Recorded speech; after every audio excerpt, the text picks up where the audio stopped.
A 7-year-old Uzumaki Naruto was walking around the outskirts of Konoha.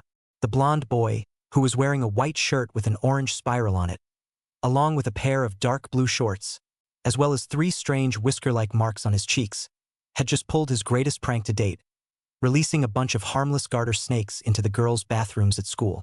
Of course, Irika-sensei had caught him and he was punished, but he didn't care.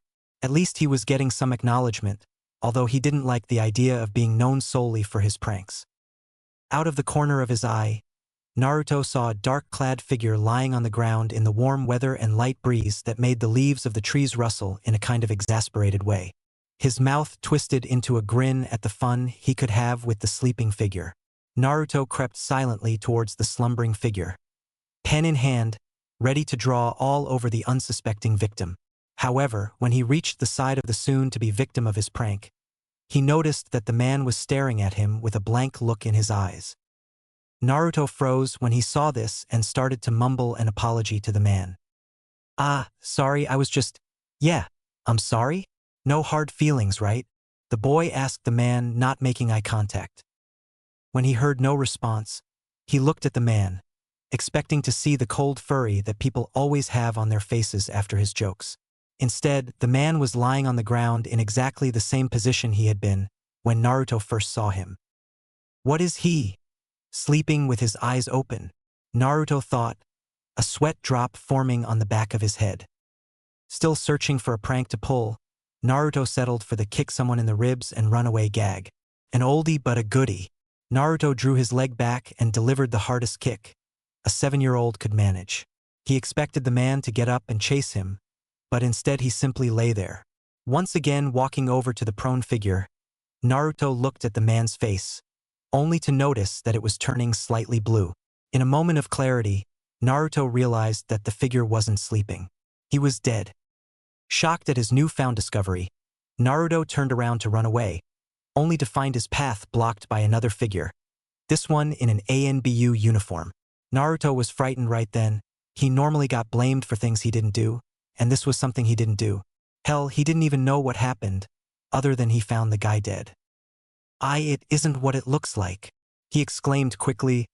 I just found him. I know exactly what it looks like, the ANBU said, walking over to the body. Naruto could see that the shinobi had dark black hair, much like the dead man had.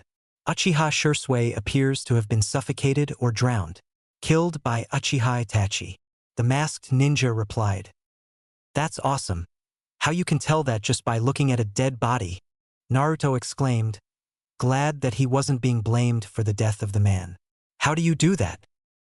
There was a pause for a moment, as the ANBU turned and looked at Naruto, his eyes turning from black to red, with 3 odd marks circling his pupils. Because I am Itachi, he stated calmly.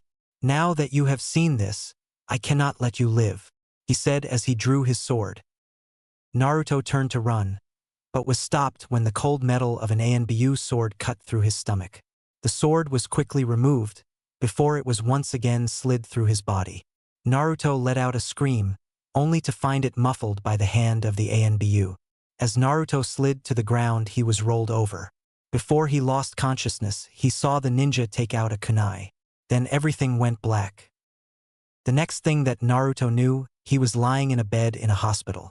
However, having never been hospitalized before, he didn't know where he was.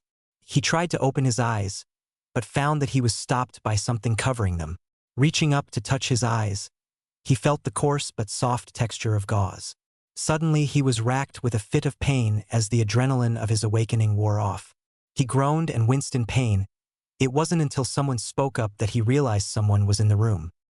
Naruto-kun, it is good to see you are awake, said Sarutobi, the Sandaime Hokage. Aji-san, what happened? Naruto managed to groan out while he winced.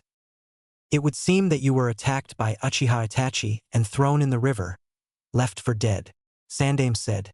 You were found floating in the river along with the body of Uchiha Shisui by an old student of mine, and she brought you both back. Hey, old man, what's with my eyes? Naruto interrupted the venerable Hokage. Although he couldn't see it, the Hokage cringed before he answered. I was about to explain that. It seems that for whatever reason, Itachi damaged your eyes beyond our healing abilities. This elicited a gasp of shock from Naruto. Does this mean I'm blind? He asked, through gasps of breath. He began to cry at the prospect of never being able to see again. Actually, far from it, the old man said. My former student is a very good medic Nin, and she was able to transplant Shisui's eyes into you. It is very rare indeed, but it was vital to your survival that every place that blood could leak out from was plugged. That included your eyes. I have some dead guy's eyes in my head, Naruto yelled. Yes, Naruto-kun, I suppose you do. The old man chuckled. Naruto, those eyes are very special. They hold the bloodline limit of the Uchiha clan. What's a bloodline limit? Asked Naruto. It's a special ability that is passed down through someone's family, explained the gray man. Now, since you are not an Uchiha, I do not think that the limit will awaken in your eyes, but that doesn't mean that they aren't valuable. If someone were to take them, Konoha would be in very big trouble. Naruto just lay in bed digesting all of the new information he had just learned. Old man, how long was I out for? Did anything important happen? He asked. To answer your first question, you were unconscious for about 2 weeks. Now, Naruto, the second thing is pretty bad. Itachi, the man that attacked you, he murdered his entire family except for his little brother, Sasuke. Sarutobi said in a sad voice. This means that there are only 4 people left in the world with the same kinds of eyes you have. Naruto just sat there in silence. He didn't know what to do. He was only 7 for crying out loud, and he just found out that he had some dead guy's eyes in his head, and the dead guy's family was dead except for one kid. This day just couldn't get any weirder. Oh, how wrong he was. After checking up on Naruto, Sarutobi made his way back to his office. He had a meeting to conduct with someone, and it wasn't going to be good. As he entered his office, he saw his old student, Tsunade, waiting for him. She was holding a standard medical file, with all of the information they could gain from Naruto while he was unconscious. Everything seems to be fine, Sarutobi-sensei, the blonde woman said. There is one interesting thing. You said he was an orphan, right? The Sandaime just nodded. Well, I ran a DNA test with some extra blood samples we had, and well, you should look at them yourself. She handed the old man the folder. When he opened it, he stared at a complete genetic profile of the blonde. However, what grabbed his attention was the report that Tsunade had written up. Who else has seen this? He demanded. Only Shizune and I have seen the report, she stated calmly. Sarutobi began to massage his temples as he felt a migraine coming on. Do you know how this could have happened? She asked. I have an idea, although I shudder to think of how she'll take this, Sarutobi said. He pressed a button on his intercom and waited for his secretary to respond. I need you to have Mitarashi Anko meet me as soon as possible, he ordered. The aforementioned Jounin was currently training out at Field 38. Mitarashi Anko was a kunoichi known for her short temper, more than slightly sadistic nature, lack of proper clothing, and her prowess with kunai knives. She was a little annoyed that the Hokage was pulling her away from her training, but she needed a short break anyways. The brown trench coat didn't move at all as she made her way up the winding stairs. When she entered his office, she was greeted by the sight of the old man, as well as Tsunade, the legendary medic Sannin. You wanted to see me, Hokage-sama? She asked, a look of slight confusion passing through her brown eyes. Yes, as you know, Uchiha Itachi attacked and killed his best friend as well as a small boy a couple weeks ago. Tsunade ran a blood test to look for any possible relatives. Anko didn't like where this was going. There were only 2 reasons why he would call her in to discuss this kind of situation. Anko, the Sandaime said, breaking her train of thought. We have good reason to believe that it's him. Anko's eyes grew wide at those words, and she collapsed into a chair, grasping her breath and shaking her purple-tinted hair in such a manner, as if to knock loose a certain memory. Tsunade thought this was strange even for Anko, who was known for her loud entrances and more than slightly sadistic nature. What do you mean him? She questioned. What in the hell is going on? Sarutobi sighed at the question of his student. During the Kyuubi attack, there were many S-class secrets made, one of which was Anko's pregnancy. He stated. What do you mean pregnant? She's only 24, That would make her 17 at the time. I know that's rather young, but that's not exactly worthy of such secrecy. Tsunade said, angry that she was left out of the loop. You know who Anko's Jounin sensei was, don't you? Sarutobi asked, rubbing his head. You know what he did? Of course Tsunade knew this. Anko's Jounin sensei was Orochimaru, her former teammate turned missing nin. He was wanted for experimenting on humans, but she didn't see what that had to do with. Oh my god! Tsunade gasped, looking at the slouched figure resting in a chair, her hands grabbing her stomach. Yes, due to one of Orochimaru's experiments, Anko hasn't aged in over 7 years, Sarutobi said, trying to comfort the sobbing women in his office. And due to another of his experiments, she found she was pregnant. We think it was part of an experiment to create a new bloodline limit. So, you're saying that my baby is alive? Anko asked, through ragged breaths. Why? Why did you lie to me then? She demanded. Anko, I had no intention of lying to you about this. When I found your son, there was no evidence that he was related to you in any way, and due to the damage of the QB, we just assumed that your son was dead. I'm very sorry about this. I want to see him right now, Anko demanded. There's no way that I'm leaving him now. Who knows what he's going through because of me? Of course, Anko, but before that, I have a few other things I want to discuss with you first, the Hokage instructed. All right, but can you at least tell me his name? She said. His name is Uzumaki Naruto, the third replied, watching her reaction. Anko's face was a mixture of emotions. Happy and sad were interchanged with anger and fury. She was grateful for the chance to be a part of her son's life, sad that he had been hospitalized in critical condition for the past 2 weeks, and angry at the villagers, who were too ignorant to see that the boy, her son, wasn't the demon that was sealed into him. Anko, in the DNA results, Tsunade found some very interesting information. It seems that Naruto has a large number of genetic markers, in common with the Yondaime. This elicited a loud gasp from Tsunade and a blank look from Anko. Are you saying that the father of my son is the Yondaime? She questioned. No, I'm not. You see, during his assault, Itachi damaged his eyes so badly that they had to be removed. When Tsunade found him, she had to transplant the eyes of Uchiha Shisui to stem the large amount of blood loss he was experiencing. I don't see why that is important. Kakashi has a Sharingan implanted in his head too, Anko growled. Yes, but Kakashi hasn't suddenly developed Uchiha genes. The third replied. What do you mean Uchiha genes? Anko questioned. Hear me out. When your son was born, he had darker hair, right? The third questioned. Yes, dark hair and my eyes, Anko said. After the QB was sealed, the boy I found had blonde hair and blue eyes, just like the Yondaime. In fact, he looks exactly like the Yondaime did at his age. Now, with the Uchiha genes, his hair is still blonde but with black streak in it, and his eyes are going to be black. His DNA shares markers identical to Shisui, as well as the Yondaime.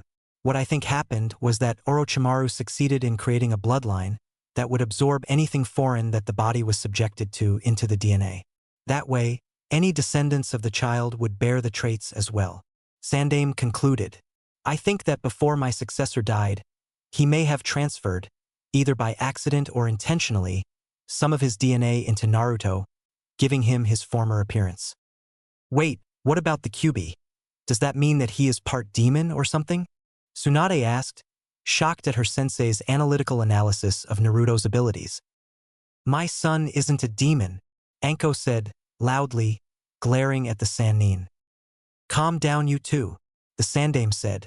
If I am correct, Naruto must be subjected to someone's DNA to change. Since the QB is sealed inside of him, then there is no fear of him becoming a demon. Besides, we have a full DNA write-up. He's 100% human. But what's to stop someone from putting their blood into him? He'll keep on changing, and that won't be good. Anko worried that her son may end up with some kind of disorder before she got to know him. Well, for one, since the QB is healing him, it is safe to assume that the demon has some ability to regulate what is absorbed and what isn't. If he didn't have the QB, then I shudder to think what would happen, Sarutobi said, I believe that the ability is either fading or slowing down completely because he adopted the genes of the fourth within a matter of minutes, but this time it took almost the entire 2 weeks he was unconscious for the changes to occur. Do you have those reports, Tsunade? Hi, his DNA had been slowly changing over the period of the past 2 weeks, and the changes were mostly minimal. I would need to run more tests, but I think that this ability is either being overwritten in his own DNA, or it is being stopped as to prevent further damage to the boy. The medic Nin deduced. Now, said the third Hokage, what do you say about meeting your son? Tsunade, Anko, and the Hokage made their way back to Naruto's hospital room. Anko was more than a bit nervous about meeting her son that she didn't know survived the Kyuubi attack. For the first time, she was surprised that the Hokage had allowed her to regain custody of Naruto, since she was a former apprentice of Orochimaru, plus her son was the Kyuubi vessel. She had no doubt that life would be rough for the two, at least for a while. As the trio entered the room, they found the blonde asleep in the overly large bed, making his already malnourished frame seem even smaller. Anko let out a sob, seeing her son in his present condition. She quickly rushed to his side and held his sleeping form in her arms. Seeing mother and son reunited in such a fashion made both the Hokage and Tsunade smile. Tsunade went to check on his charts to see how he was progressing. After reading the clipboard attached to the end of the bed, her face fell into a frown, and she motioned for Sarutobi to follow her into the hallway. Sensei, no one has checked up on the boy since I finished with him, except for me and Shizun. Isn't there one doctor here who doesn't see him as the demon? She asked, her anger showing. The Sandaime let out a sigh and frowned. I was unaware that the staff harbored such a grudge against Naruto. Of course, this is his first time in the hospital, so I really had no previous knowledge of the staff's reaction, he said. Tsunade's scowl deepened as she heard two idiot nurses complaining about the demon brat. Tsunade, I have a request for you, Sarutobi said.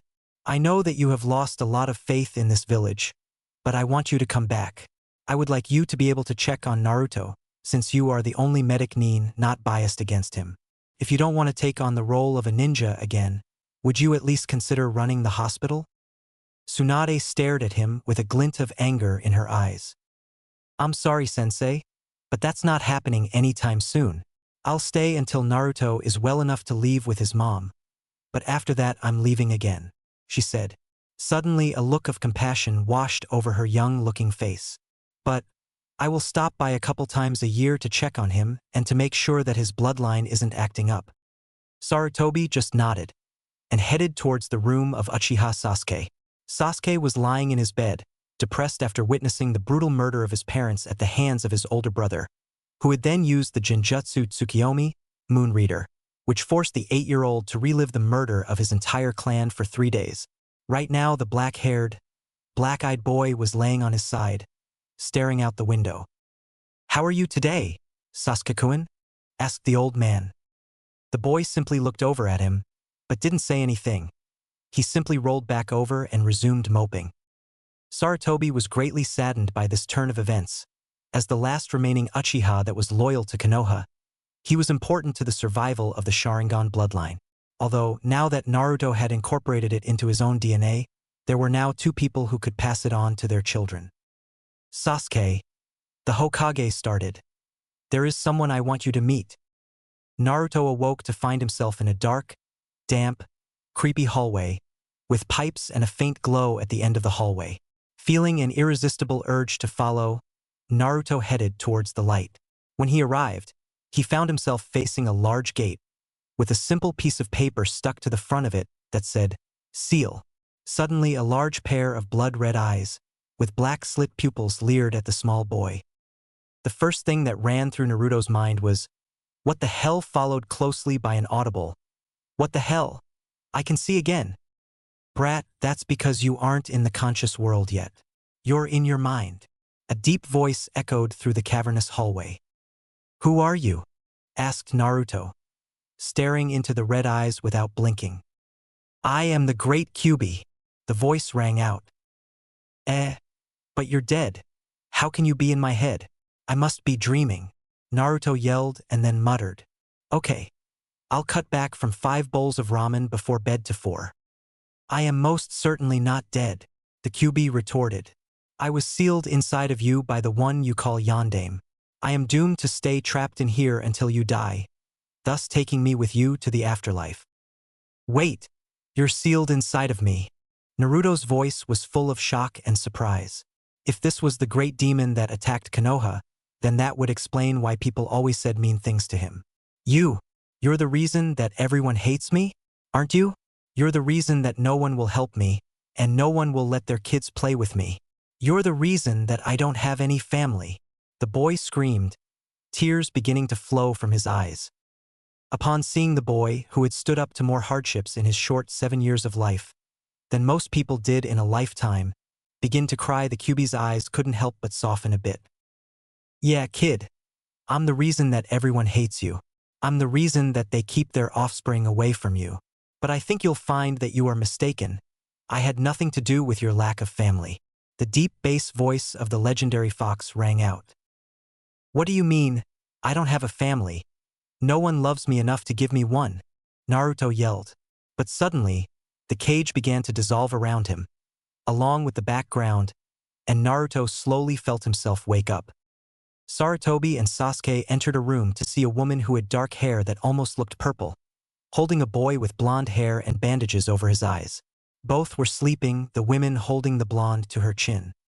That is Uzumaki Naruto. The bandages are from where your brother attacked him and hacked at his eyes. At this, Sasuke looked shocked. He knew that his brother was deranged, but hacking out the eyes of a child was wrong, even for a homicidal maniac.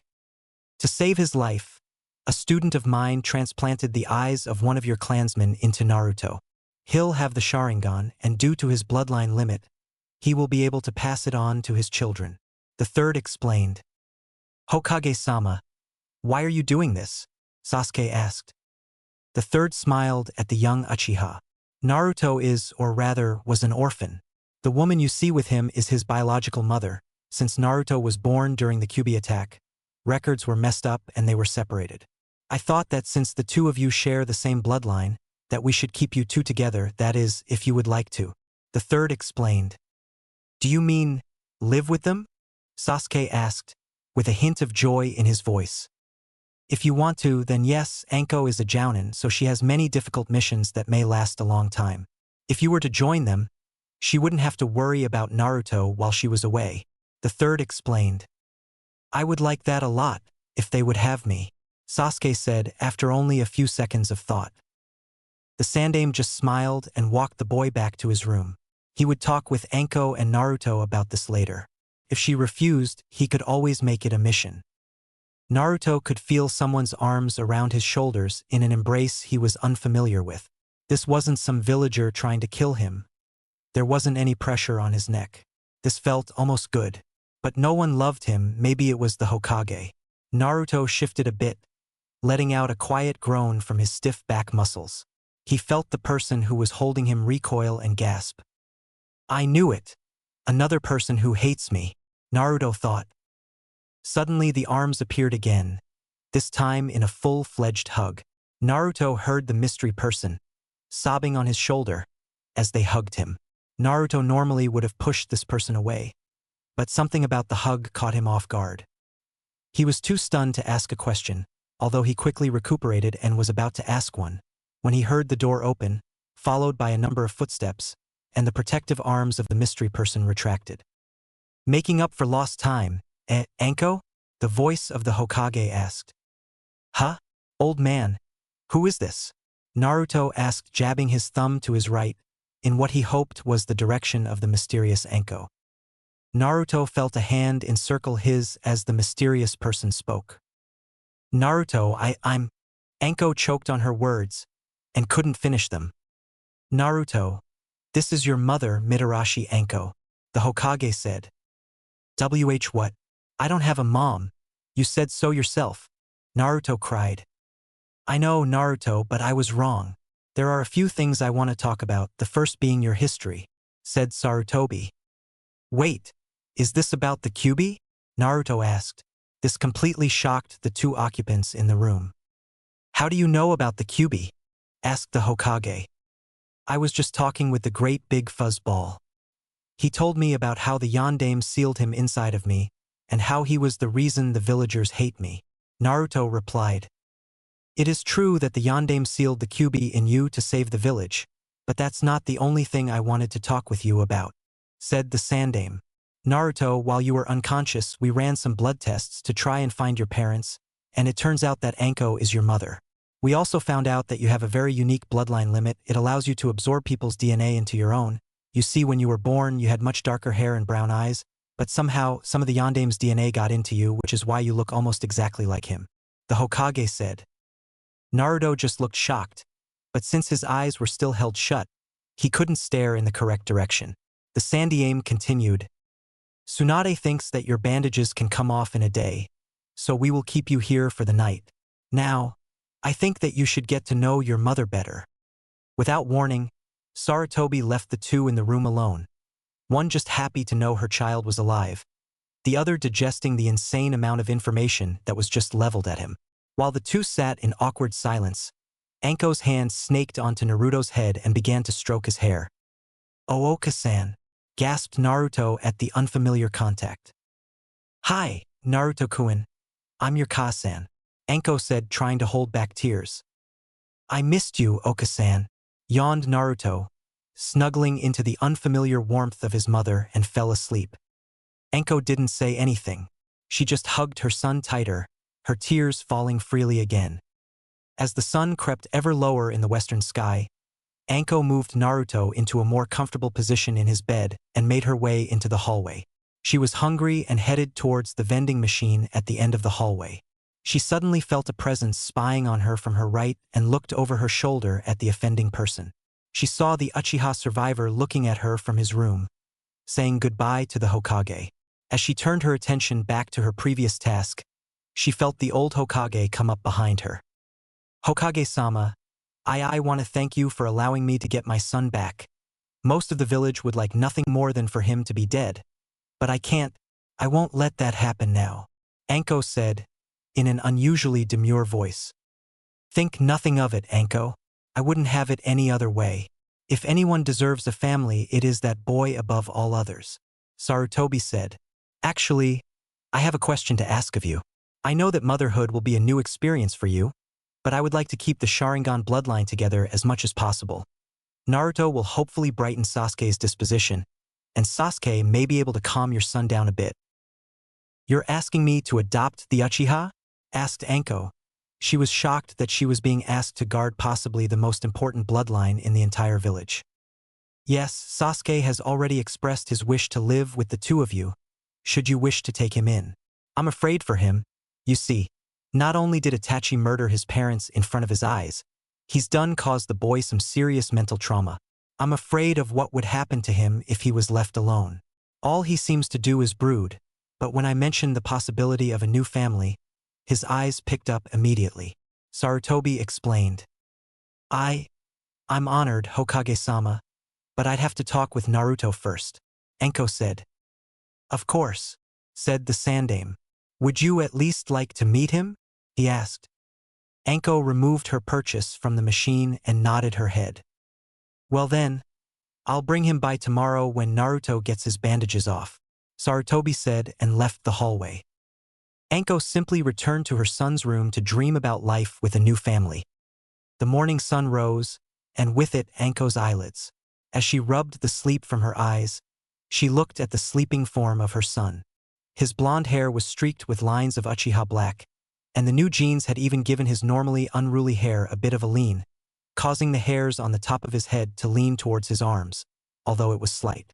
The whisker marks which adorned his cheeks seemed to fade with the incorporation of his new genes, but that might be a good thing. The less people recognized him, the better it would be. The sleeping boy was awoken around 9 o'clock by the entrance of the Sandaime Hokage, as well as the remaining Uchiha survivor. "Once Tsunade gets here, we will be able to remove the bandages," the old man explained. While the group was waiting, Naruto had tried to start up a conversation with Sasuke. He knew the boy from the academy, but that was as far as his knowledge went. Though it wasn't known to Naruto, Sasuke was doing the same thing. He wanted to find out all he could about his new brother. What he knew from the academy was limited, and it failed to do the blonde justice. Sasuke knew that Naruto had a reputation as being the dumbest boy in the class, who liked to play jokes and was very loud. But after talking with him, he realized that Naruto, for all his apparent shortcomings, was actually quite smart. Thinking over his short experience with the boy, he realized that most of the questions Naruto received, and subsequently failed, were much too hard for most genin to answer. Actually, Sasuke didn't even know the answer to the questions the dobe received. Sasuke came to the conclusion that Naruto's lack of skill was due to his lack of a family. He hadn't had anyone to teach him any techniques or how to control his chakra. He had grown up alone, without the benefits or joys that family brings. The black-haired boy's next thought caught him off guard. If Naruto had never been trained, then how good would he be with supervision? While Naruto was the dead last at the academy, it wasn't by much. He might even be a worthy challenge for Sasuke, maybe even better than the Uchiha. The thought of this made the Uchiha smile. The boys' conversation was interrupted by the arrival of Tsunade and her apprentice, Shizune, who would be departing the hidden village immediately following Naruto's dismissal from the hospital. She muttered something about a hangover, and proceeded to unwrap the bandages surrounding Naruto's head. After the last bit of gauze was removed, Naruto slowly opened his eyes. At first, the unusual sensation of bright light hitting eyes stung for a while, but slowly they grew accustomed.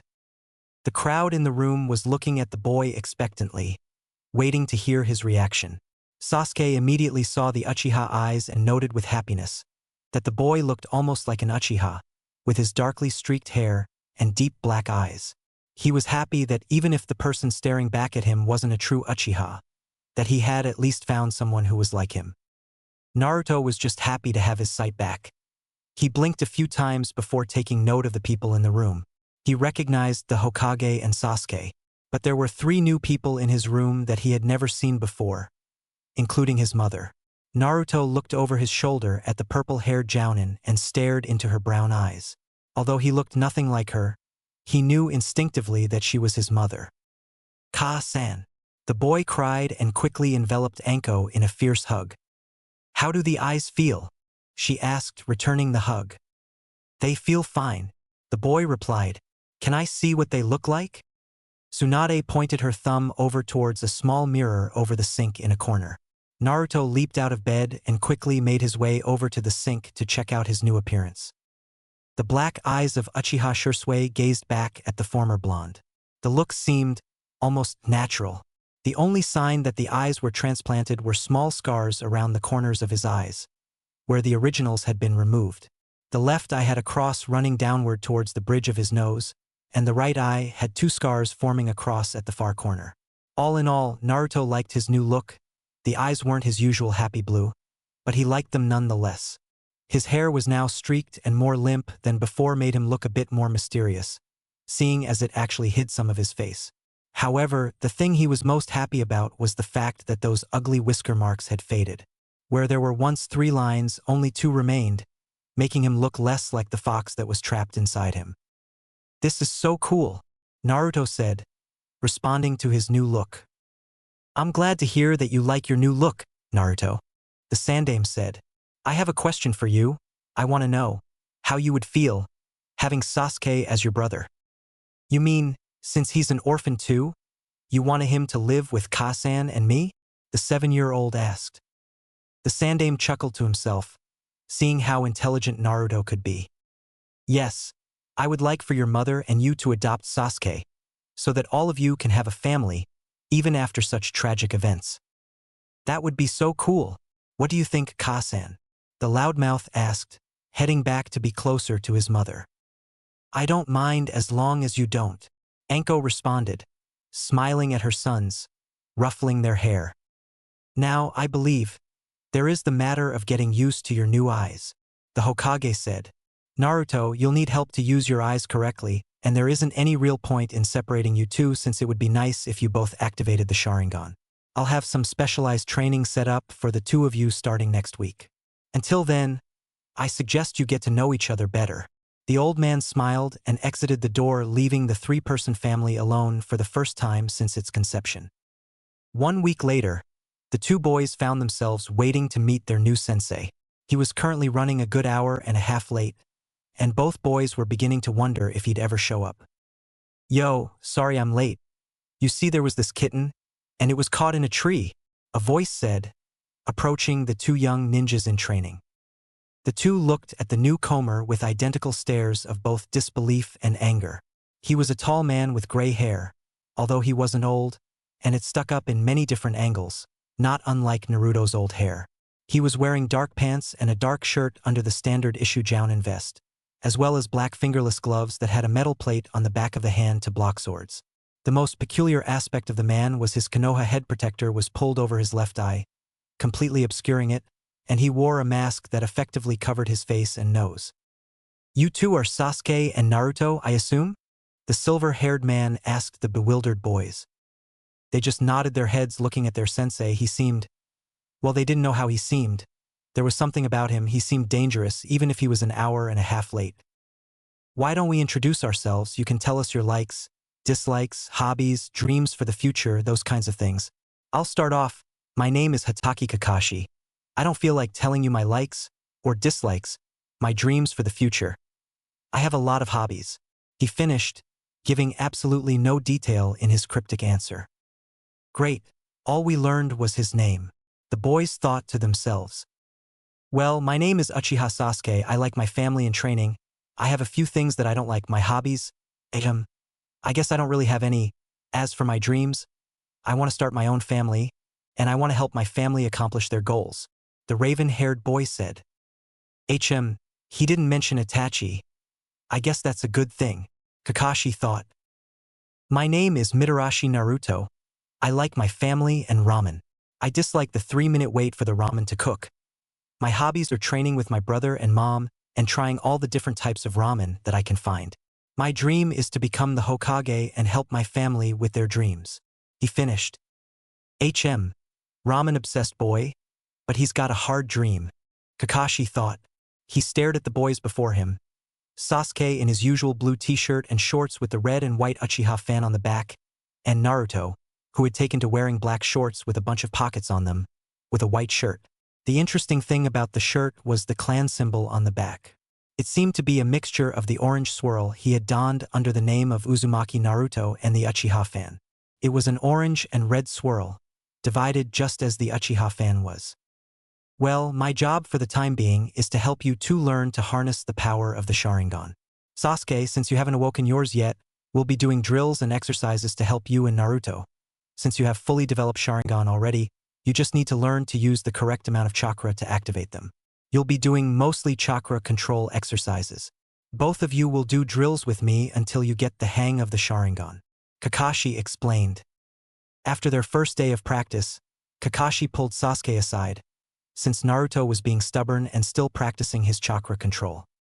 Sasuke, I don't wish to bring up a potentially sore subject, but when I agreed to take on this assignment, I was given a psychological evaluation, and it said that when you were admitted to the hospital, you were set on killing your brother, but today you didn't mention him. I hope you don't mind me asking, but what happened? Was the report wrong? Sasuke glared at his instructor before sighing. No, when I moved in with Naruto and Anko, I was pretty set on killing him. Flashback. Sasuke was unpacking his belongings into his new room, which he shared with Naruto. Anko's apartment wasn't that big, and they were looking for a larger place to live, but for now it was her apartment or nothing. Naruto was moving his stuff into the room as well, and Sasuke was shocked to find that everything of value that Naruto had could easily fit into a backpack. Naruto, Sasuke said, breaking the silence of the room. I understand that my brother attacked you, but Itachi is mine to kill. If you get in the way, then I may be forced to kill you. Don't get in my way, the brooding boy warned. Naruto looked at his new brother like he had some kind of marine animal stuck to his face. I don't care. You can kill him if you want, he shrugged. Now it was Sasuke's turn to be perplexed. How can you not want revenge for what he did to you? He asked. Oh, it's not that I don't want revenge, but it comes second. I don't know about you, but revenge isn't going to control what I do, so you don't have to worry about me getting in the way, Naruto explained. You obviously don't get it. I have to kill him. I am an Uchiha, and I must avenge my family. It's all my fault that they died. I couldn't do anything. At this, Sasuke began to break down a bit and tears came to his eyes. Sasuke, It's not your fault. You're in the academy learning to be a ninja, and he's ANBU. There's nothing that you could have done. If you had been there to help them, you would have died too, Naruto said. Sasuke crossed the room in a second and pinned Naruto against the wall. You don't get it, do you? He hissed. I'm an Uchiha. I must avenge my clan. No, I do get it. You think that because you're from this clan that you must avenge their deaths. You forget that your brother is also an Uchiha. This simply confused Sasuke even more. What the hell are you talking about? He asked the boy, trying to calm himself down. Look, you know how to cross-multiply numbers, right? Naruto asked him. Sasuke merely nodded his head, not understanding where this was going. So you know that when you cross-multiply, like terms will cancel each other out. Think about it. You're an Uchiha in the academy. He's an Uchiha in ANBU. If you could cross-multiply the two, then you're stuck with an academy student against an ANBU. You never would have stood a chance. Naruto articulated. This struck Sasuke deep. He hadn't thought of his life in such a scientific way before. It made so much sense. Look, Sasuke, I'm not telling you to abandon your goal, but you shouldn't worry about it until you can match him. I'm sure one day you'll see him again and be able to kill him, but that won't be until you're at least a Chunin, more than likely not until you're a Jounin. Don't worry about it for now and focus on other things. Naruto simply left the room to find his mom and give Sasuke some room to think. End flashback. Sasuke retold the story of Naruto's logic to Kakashi, who was very impressed by the Dead Last's ability to change Sasuke so easily. It's not a good thing to be an Avenger. Avengers lead a life of pain and suffering. They live for one reason, and if they ever accomplish their goal, they are left with a feeling of emptiness and despair. They become so caught up in their own world that they become social outcasts and loners. It is not a life that I wish upon anyone. With that, Kakashi dismissed the boys for the day. The boys walked back to their apartment at a quick pace, hoping to make it back in time to shower before dinner. The looks that they received were surprising to Sasuke, especially the first time he noticed them. He was used to people recognizing him because he was from the Uchiha clan, but the looks people gave Anko and Naruto, they made him shiver every once in a while. At first it was simply at Anko. She brushed it off, scowling at the people foolish enough to make a remark behind her back. He wasn't able to hear what they were talking about, except for the word snake. After a while, the looks began to move towards Naruto. Even after the changes he went through, people recognized who he was. Sasuke was taken by surprise the sneers and glares he received. It surprised him just as much when Naruto brushed them away by smiling at them. Flashback. It was the day after Sasuke's minor blow-up at Naruto, and the boys were sitting around their new apartment, waiting for Anko to return from shopping.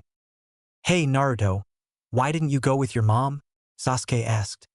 He himself hadn't gone because he was still digesting the conversation he had had yesterday. Well, I didn't want Mom to have any more problems, he said, rather cryptically.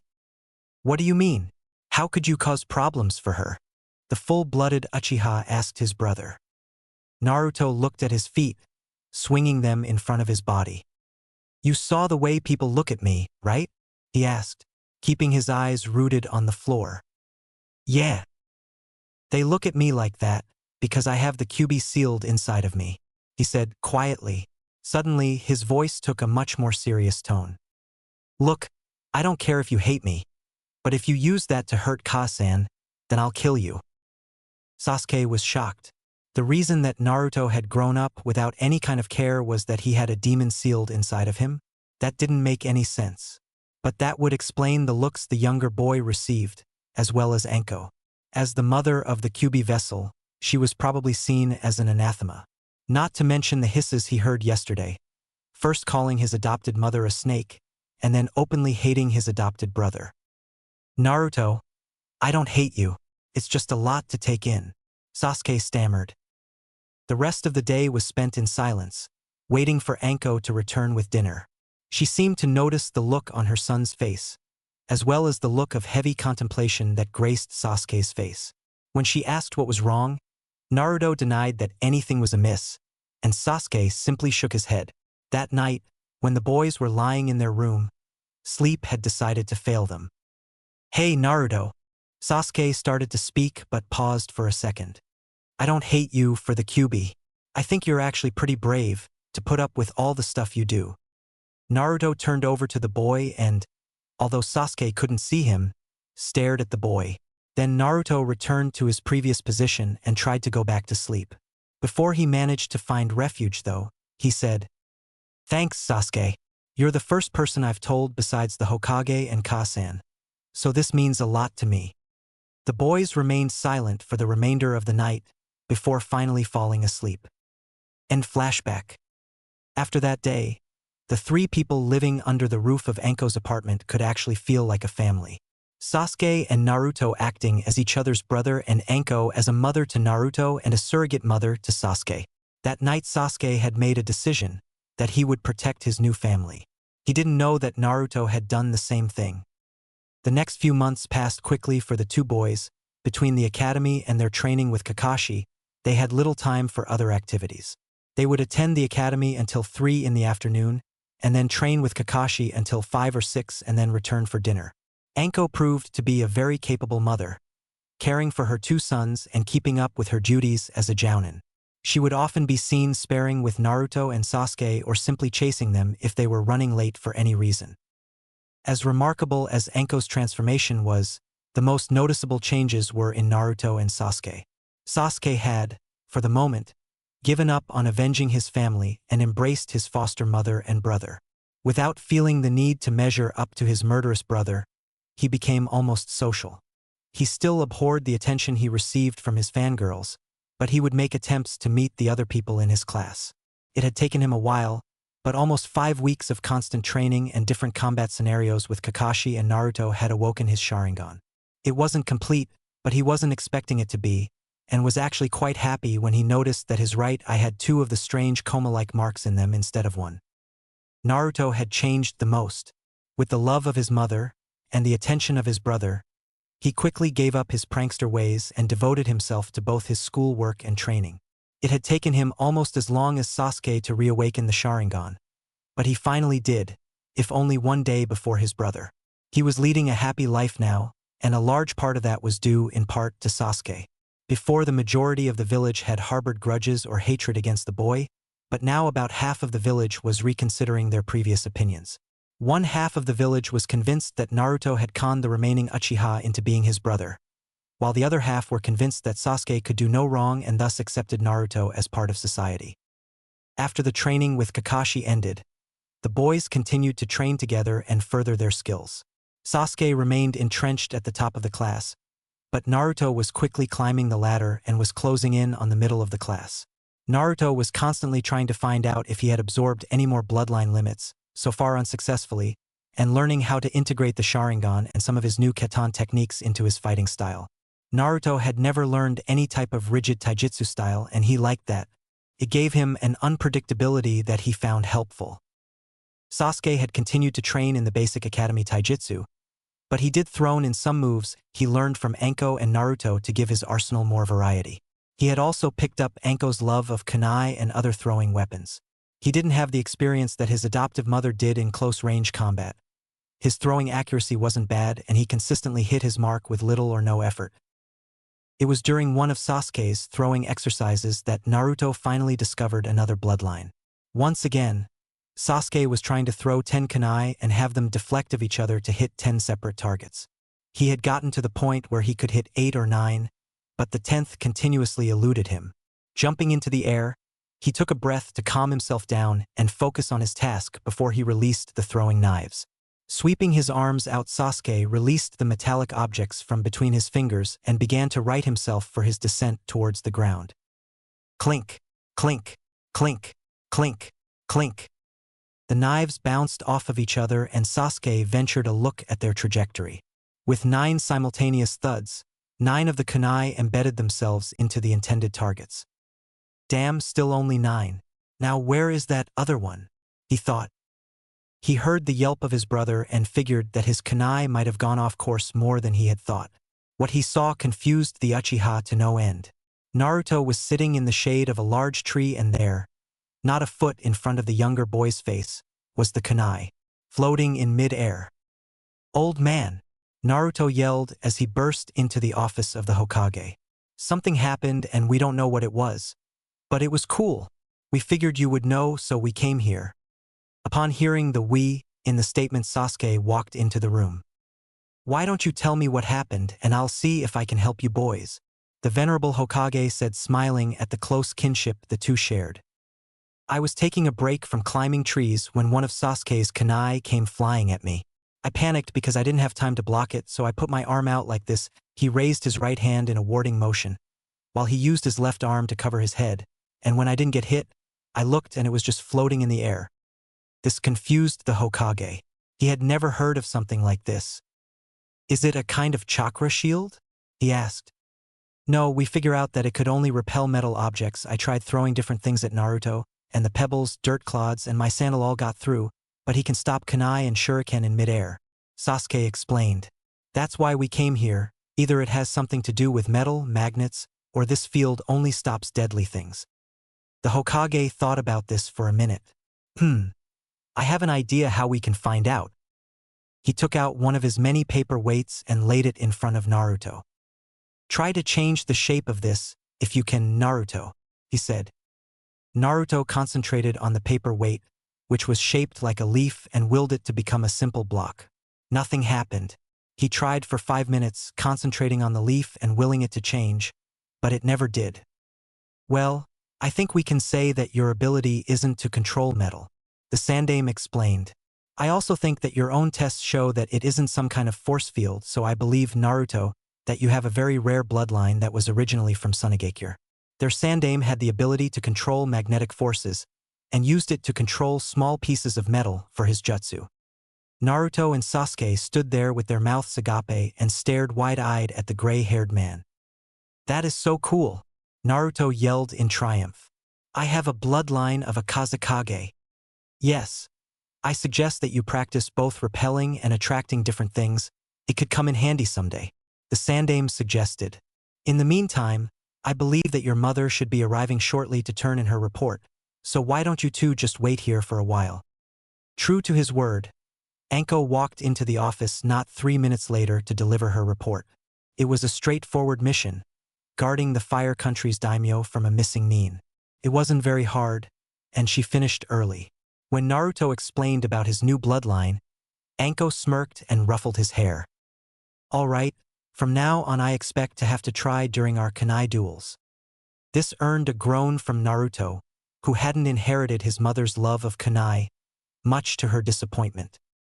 Naruto's birthday, October 10th, rolled around rather quickly. He still hadn't perfected using his magnetic abilities, but he was getting better. Dawn came early and the boys were awoken by Anko's usual greeting, a bucket full of cold water. After a quick warm-up, read, 5 hours of being chased by your mother, who was throwing kunai at you, the trio headed home for brunch. As the day wore on, both Sasuke and Anko noticed that Naruto was more and more reluctant to leave the apartment. They figured it had to do with the Kyuubi, and when they asked him, he explained that the villagers always hated him more today and had grown accustomed to staying inside to minimize contact with drunk and/or irate villagers. Anko decided to stay and comfort her son more that night, and so Sasuke was the only one to go out to enjoy the festival, although it was rather subdued now that he knew of Naruto's burden. He watched as the smaller children ran around, enjoying the games and food of the festival. In reality, Sasuke was appalled by the villagers' treatment of Naruto. He had only come out to honor the Uchiha who had died in the attack, and then he planned on returning back to the apartment. After a nice speech by the Hokage, Sasuke walked back towards the apartment, passing different restaurants along the way. He heard different people talking in various states of inebriation about different worries, from raising their kids to the state of the village. Once he returned home, he joined his adoptive mother and brother for dessert before he headed to bed. As he was taking his dishes over to the sink, he looked out the window at the sky, noting the new moon. But what interested him the most was the group of flickering orange lights that were making their way towards the apartment building. He didn't immediately recognize the glow of torches, simply passing them off as part of the festivities, but he did seem to recognize the silver-haired Chun-Nin leading a group of 20 or 30 people. What is Mizuki-sensei doing? He thought. It wasn't until he heard the shouts of, "Kill the demon," then it hit him. Shit, Anko Ka-san, there's a mob outside, Sasuke yelled in warning. What? The purple-haired jounin yelled as the door to the apartment was kicked in. The first person in the doorway was greeted by a kunai to the shoulder, courtesy of an enraged mother. The second person met a similar fate, this time from Sasuke. Mizuki forced his way towards the door, loosing shuriken as he entered and multiplying them with Kage Shuriken no Jutsu, Shadow Shuriken technique. He was absolutely dumbfounded when the multitude of metal seemed to slow and hover in midair. You will not hurt KSN. Naruto screamed and repelled the shuriken back towards the mass of now shocked villagers. Mizuki was able to use a Kawarimi no Jutsu replacement technique to avoid the multitude of steel-throwing stars. Shuriken are not as lethal as kunai unless they embed themselves in the throat or head, so damage to the mob was minimal. However, the only person standing was Mizuki, who took the moment of shock to organize another attack on the demon. He knew he couldn't hope to beat a jounin like Anko, so he decided to try and burn out the three ninja. Katan, Gukakyu no Jutsu, Fire type, Grand Fireball technique. Mizuki then unleashed a very large ball of fire towards the apartment, only for his fireball to be doused by two cries of Suetun Suijin Hiki, Water type, Water Barrier, from Naruto and Sasuke. How do you know that? Mizuki stammered as he froze upon seeing the boys perform the jutsu. Then he noticed that both boys had red eyes with comma marks circling the iris. SSH Sharingan. That's not possible. He watched as Naruto raised his right arm and leveled it at him, while Sasuke simply smirked at his brother's antics. Suddenly Mizuki felt his arms begin to fall asleep. Then his legs, and the last thing he remembered before he passed out was wondering what the hell was going on. Very quickly, NBU swarmed Anko's apartment, and before too long the Hokage appeared a look of grim anger on his face as he watched the ANBU round up the members of the incapacitated mob. He walked over to Anko, who was checking on her sons, making sure they were okay. Would you three be able to tell me what happened? The old man asked. Hokage-sama, Sasuke began, stifling a yawn due to exhaustion. These people were trying to kill Naruto. His eyes drooped into sleep as he was talking. The Hokage noticed that Naruto was also drifting off to sleep, so he suggested that Anko move them to bed, and that she give the report after that was done. After moving the two into their beds, a very angry Anko moved back towards the living room and addressed the Hokage. Hokage-sama, those people broke down the door and were calling for my son's head. So Sasuke and I defended our home. Then that Chunin used Kage Shuriken no Jutsu and Naruto stopped them with his new bloodline before throwing them back at the crowd. That put most of them out of commission, but Mizuki managed to get out of the way and tried to burn down the apartment. Naruto and Sasuke were able to stop him using Suijin Hiki, and then I'm not sure exactly what happened, but I think Naruto used his magnetic bloodline again to do something to Mizuki and made him pass out. Anko spat, incensed that people would be prejudiced against her son in such a manner. The fact that the two boys were able to use a jutsu like the water barrier was astounding to the Hokage. Anko, where did they get the water for the jutsu from? He asked, perplexed. I guess from the sink. Sasuke left it on because they broke through the door, she replied, picking up some things that had been scattered by the intrusion.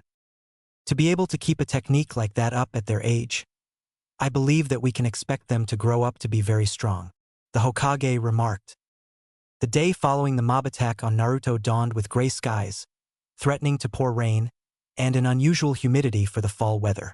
Both boys were sleeping soundly when Anko decided to wake them up around 8 in the morning. After their display last night, they deserved to rest up. Quickly shaking Naruto and Sasuke awake, she hurried them out of bed and told them that breakfast was ready and that they had matters to discuss. The boys entered the small kitchen/dining room after a few minutes and, rubbing the sleep from their eyes, muttered a thanks as they accepted their breakfast of cereal and toast. First off, Anko started, her face holding no emotion, I want to congratulate the two of you on your performance last night. The way you boys were able to use the water barrier at your age shows great potential and chakra control. Secondly, I want to know what you did to Mizuki. She spat out the silver-haired man's name like she was cursing. The boys exchanged sheepish glances, which were quickly covered by mischievous grins. Well, ever since I discovered the magnetic bloodline, I was looking for a way to attack people directly with it. I've been trying to pull the iron from the ground and tried to do the same thing to humans. But since I can't go and try it on people, I haven't gotten very far. Last night, I think I used the fox's power, and that was how I was able to beat Mizuki-san Mizuki. Naruto explained. If nothing else, Naruto had adopted his mother's ideals about hating people. If they crossed him wrong like last night, they were forever an anathema, and he would treat them as such. I just wish he would have used some cool jutsu, so I could have copied them, Sasuke complained. This elicited a laugh from everyone, and the mood switched to lighter conversation before the boys had to leave for school. Life settled down and fell into routine for the three. 2 years passed without incident, and the boys were starting their, hopefully, final year in the academy. The two had grown up and closer together than anyone could have hoped for. Sasuke had grown close to 5 feet 3 inches and showed no signs of slowing down, while Naruto was smaller, at 4 feet 11 inches, but was a bit quicker than his brother, who was physically stronger. That day at the academy, the class was reviewing the different techniques that they might have to demonstrate at their graduation exam. The selected skill today was the Henge no Jutsu, or transformation. As Irika-sensei called each member of the class up to change into a copy of him, he couldn't be more proud of his students. They were easily one of the best overall groups he had ever taught. Haruno Sakura, the brown-haired Chunin, called out. The pink-haired Sasuke fangirl quickly moved to the front of the class and formed the correct hand seals before calling out, "Henge!" A puff of smoke appeared, and after it disappeared, a perfect copy of Irika smiled back at the teacher. "Very good, Sakura," he admonished the girl. "Next up is Uzumaki Naruto." Naruto made his way down the rows of desks and stood in the front of the class. It had been decided after much arguing and yelling that Naruto should keep the name Uzumaki, since Orochimaru would come back for the boy if he found out he was alive. The only people who knew him as Mitarashi Naruto were Sasuke, Anko, Irika, Kakashi, and the Hokage. Irika had originally been skeptical of allowing the Kyuubi container into the academy. However, after seeing how hard the boy worked and how he interacted with the other students, he grew to like the energetic boy. Naruto adopted the classic Sasuke pose and slouched a bit, before performing the technique perfectly. "Good job, Naruto. Next up, Uchiha Sasuke." Sasuke sauntered to the front in his typical lazy/I-don't-care type of manner, before lazily forming the seals. No one noticed the unusual twinkle in the raven-haired boy's eyes before it was too late. "Henge," the boy said in a very lazy manner. It was so lazy that it made Shikamaru seem energetic and playful. As the smoke cleared, the sight of a naked woman with black hair greeted Irika. As his nose erupted in a fountain of blood, he could only think one sentence. "The hell? I figured Naruto or Kiba would try something like that. But Sasuke." The class erupted in laughter from the male population and indignation from the females of the class. They couldn't bring themselves to believe that their beloved Sasuke-kun would do something so perverted. In another cloud of smoke, Sasuke returned to normal and broodingly walked back to his seat. Or rather, he walked back to Naruto's seat. As Irika got back up from the floor with wads of tissue stuck up his nose to prevent further blood loss, he noticed the two Sasukes and groaned. He had been pranked. He watched as the second Sasuke disappeared in a cloud of smoke and was replaced by Naruto, who promptly doubled over in laughter at his teacher's expense. "Kami, Irika-sensei, you should have seen the look on your face when I did that," the blonde and black-haired youth cried out in laughter, rolling in the aisle. That night was interesting, to say the least.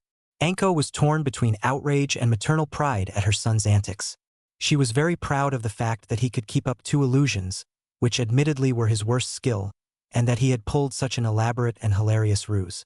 On the other hand, he had done something perverted, and like all women, Anko despised perverts. She settled on increasing the ferocity in her training. Neither Sasuke nor Naruto showed up to class without sporting new cuts from their mother's kunai. "Okay, today we're going to be reviewing the Bunshin no Jutsu clone technique," Irika explained. Naruto groaned. Bunshin was his worst skill. It wasn't that he didn't know how. He had copied the seals with his Sharingan and practiced the technique for hours, but he simply couldn't do it correctly, and for the life of him, he couldn't figure out why. Sasuke didn't know what was wrong, and his mother wasn't much more help. She figured that it had to do with his abnormally large amount of chakra and, in comparison, his poor chakra control. Truthfully, Naruto had been practicing his control since he started training with Kakashi, but with all his extra chakra, he always seemed to be behind the others. Suddenly inspiration struck him well, it struck him. He'd ask the old man. He'll know what to do. After class, Naruto told Sasuke to go on home without him and that he had something to talk with the Hokage about. Sasuke was about to follow his brother anyway, but was sidetracked when a group of fangirls began to chase after him. Naruto headed towards the Hokage's office and asked to see the old man. The secretary told him to wait, because the Hokage was in a meeting and couldn't be disturbed. As the meeting ended, representatives from the surrounding villages exited the office and Naruto walked past them all into the Sandame's office. "Hey, I've got a problem," Naruto said, when he saw that he had the Hokage's attention. "I can't do a bunshin and I can't figure out why. Mom thinks it's 'cause I've got such high amounts of chakra, but she's not sure. Can you perform the technique for me?" asked the gray-haired leader. Naruto performed the technique and was rewarded with 3 dead and deformed clones. Yes, I would agree with your mother, you do have too much chakra," the Sandame said. "Now, Naruto, there are other forms of the bunshin that are actually more useful. There's the Mizu bunshin that creates a solid clone out of water, and the Tsuchi bunshin is made of earth. These require more chakra than normal, so you should be able to do those without problem. The only problem is that we don't have any way to teach you those particular techniques. If you ever encounter them, do me a favor and copy them. That way we can write them down." The old man chuckled at the joke. The only other variation we have of the bunshin is the Kage bunshin, shadow clone, which takes up a large amount of chakra, but it creates solid clones. Unfortunately, since it uses such a large amount of chakra, it would be a bad idea to try and copy it, so you will have to learn it the old-fashioned way. Now it is a kinjutsu, so I can't just give you a copy of the jutsu, but if you'll stop by my office, say this weekend, I will teach you how to perform the jutsu. Naruto sat in a chair and stared at the old man. He was going to learn a kinjutsu, plus, he would be able to pass the graduation exam this way. "Okay, I'll stop by over the weekend to learn this jutsu. See you later, old man," Naruto exclaimed as he exited the office. That weekend, Naruto returned to the office of the Hokage to learn the forbidden technique Kage Bunshin. Turned out to be easier than he expected, but the old man didn't lie when he said it used a lot of chakra. The principle behind the skill was simple enough: take a normal bunshin and put about 10 times more chakra than necessary to create one clone, and then another 3 or 4 times as much chakra to sustain it for any reasonable length of time. In the end, it was very easy to see why it was forbidden. He had agreed to show Sasuke, but both boys realized that the full-blooded Uchiha didn't have the chakra reserves necessary to perform the technique. However, the two did find another form of solid bunshin they could both use. They were watching some of the different shinobi of the village train, and found Kakashi was dueling with a green spandex-clad man with thick eyebrows and a bowl cut, except that Kakashi was a Mizu bunshin. The two boys then conned the lazy jounin into showing them the technique, which they learned and used in their training routines. Time moved quickly after that weekend. The two boys continued to train, although they also found time to do other activities. Both Naruto and Sasuke had become friends quickly with Shikamaru and Chuji, although it was mostly Naruto who hung out with the lazy boy and the potato chip-addicted preteen. Sasuke had struck up a rivalry with Hyuga Neji, the previous year's #1 rookie, and seemed to be competing against each other in just about everything. After nearly 3 straight years of being rejected by Sasuke, many of his fangirls decided on another tactic. They tried to become friends with Naruto, Shikamaru, and Chuji. Naruto hasn't been able to walk through town without being hounded for the last 4 months, while the other two boys have only recently become targets. Luckily for them, or terribly unlucky for Naruto, Shikamaru's laziness and Chuji's constant eating seem to be turnoffs in their own right, while Naruto couldn't claim any of the previous self-defense mechanisms and was sorely tempted to try his mother's tactics and begin to throw kunai indiscriminately.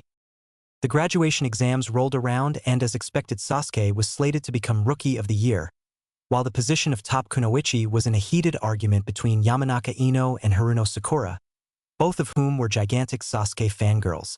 Naruto was moving between the top half and top quarter of the class, largely due to his poor effort on written assignments, as he often responded when asked about his poor grades. Who cares what the middle name of the Nidame's brother's third youngest sister was? And who cares if Tsunade of the legendary Sannin is the granddaughter of the Shodame? I mean, honestly, when will that ever save my life? Of course, what people fail to notice while he is ranting on like this is the fact that he knew that Tsunade was a part of the legendary Sannin and was the granddaughter of the first Hokage. It was during one of these rants that he actually got to know Shikamaru, after the lazy genius noticed that Naruto knew those facts. While Naruto may have given up physical pranking for the most part, he still loved to mess with people's heads. As Naruto entered the exam room, he felt confident that he would pass. Before, he would have been worried sick over his inability to perform a bunshin, but now he was able to 2 different kinds of bunshin. He felt very sure in himself. Okay, Naruto, you have to perform a bunshin to pass, Iruka said. Deciding to play it relatively safe, Naruto created 3 Mizu bunshin from the glass of water on Iruka's desk. Congratulations, you pass, Iruka said, after he found his voice again and handed him a Konoha forehead protector. After that, there was time for celebration. The next day, Naruto and Sasuke showed up for their genin team assignments. I'd like to congratulate all of you for passing the exam. You are all true shinobi of Konohagakure and should always wear the symbol of the leaf with pride, Iruka explained as he began assigning teams. It wasn't until he reached Team 7 that Naruto paid any attention. Team 7, Uchiha Sasuke, Uzumaki Naruto. At this, the 2 brothers exchanged high fives and head nods in silent approval. And Haruno Sakura, Iruka finished. Team 8 will be. But before Iruka could continue, he was cut off by Sakura's voice. Iruka-sensei, why am I on a team with Naruto? Won't that make the teams unbalanced? She asked in a way that made it sound less insulting than it really was. Normally you'd be right, Sakura, but Sasuke was the number 1 rookie. Naruto ended up around the middle of the class, and although you are the second-ranked kunoichi, all of the teachers thought you could learn the most from being with Sasuke and Naruto, Iruka explained. Now, Team 8 will be Aburame Shino, Hyuga Hinata, and Inuzuka Kiba. Team 9. And with that, Naruto quit paying attention again. However, he was rudely interrupted from his lazing when Team 10 was announced. Team 10, Nara Shikamaru, Akimichi Chuji, and Yamanaka Ino. This got a groan of displeasure from Shikamaru and Ino. Your Jounin senseis will be here shortly to collect your teams, Iruka explained before leaving the room as various Jounin came into the room and picked up teams. Eventually, the only team left was Team 7. Sakura was trying to talk with Sasuke, who had created a Mizu Bunshin and then used a basic camouflage jutsu to hide while he sat with Naruto, who was somewhere in between sleeping and daydreaming. 2.5 hours later, a very late Kakashi entered the room, only to be hit on the head with an eraser. He was then forced to dodge 2 kunai, thrown by Sasuke and Naruto, while Sakura simply tried to stammer an apology for her rude and childish teammate, completely ignoring the fact that Sasuke had also thrown a kunai at the Jounin, and if anything was aiming to do more damage than Naruto, since he was aiming for Kakashi's family jewels. Well, my first impression of you guys is, I really don't like you, the pepper-haired Jounin replied. Meet me on the roof. With that, he disappeared in a cloud of smoke. When the 3 genin arrived at the roof, they found Kakashi sitting on a ledge, reading one of his perverted books. He noticed that Naruto and Sasuke arrived first, followed by a very wet and very angry Sakura. What happened? The Jounin asked. She tried to hug a Mizu Bunshin, came Naruto's reply, his face creeping into a large grin, which was mirrored by Sasuke. Anyway, why don't you all introduce yourselves? Likes, dislikes, hobbies, dreams for the future, those kinds of things, Kakashi ordered. Why don't you go first? Asked a drenched Sakura. My name is Hatake Kakashi. I don't feel like telling you my likes. My dislikes are personal. As for dreams for the future, I suppose I have a couple of hobbies. Okay, you're up, Pinky. My name is Haruno Sakura. My likes are, she glanced at Sasuke. My dream for the future, glanced at Sasuke again. My hobbies, stared at Sasuke. I hate Naruto and Ino Pig. Oh great, a love-struck fangirl. How come all the kunoichi these days only care about boys? Why couldn't I have gotten one like that girl guy has? She's very talented and useful. Kakashi's sweat dropped. For the first time in his life, he actually envied Madogai. The world was ending, he was sure of it. Okay, one of you two. I don't really care which one, he said and motioned towards Naruto and Sasuke. My name is Uchiha Sasuke. I like my family. I dislike, no I hate, my fangirls. I don't have any hobbies. My dream is to start my own family and to help Ka-san. Of course, this is what Sakura heard. I like my family and Sakura. I want to marry Sakura and love her for all of eternity. This caused her to try and hug the Uchiha again, only to find herself hugging Kakashi, who Sasuke had used as a replacement. This, it was safe to say, caused Naruto to fall to the ground laughing harder than ever, clutching his sides. Ha ha! My name is Uzumaki Naruto. HAHAHA. I like ramen and my family. I dislike anyone who would hurt my family. My hobbies are trying out new ramen flavors and training, and I want to become Hokage and HAHA help my family achieve their dreams, he stated, his words turning into fits of laughter every once in a while. Well, that's it for introductions.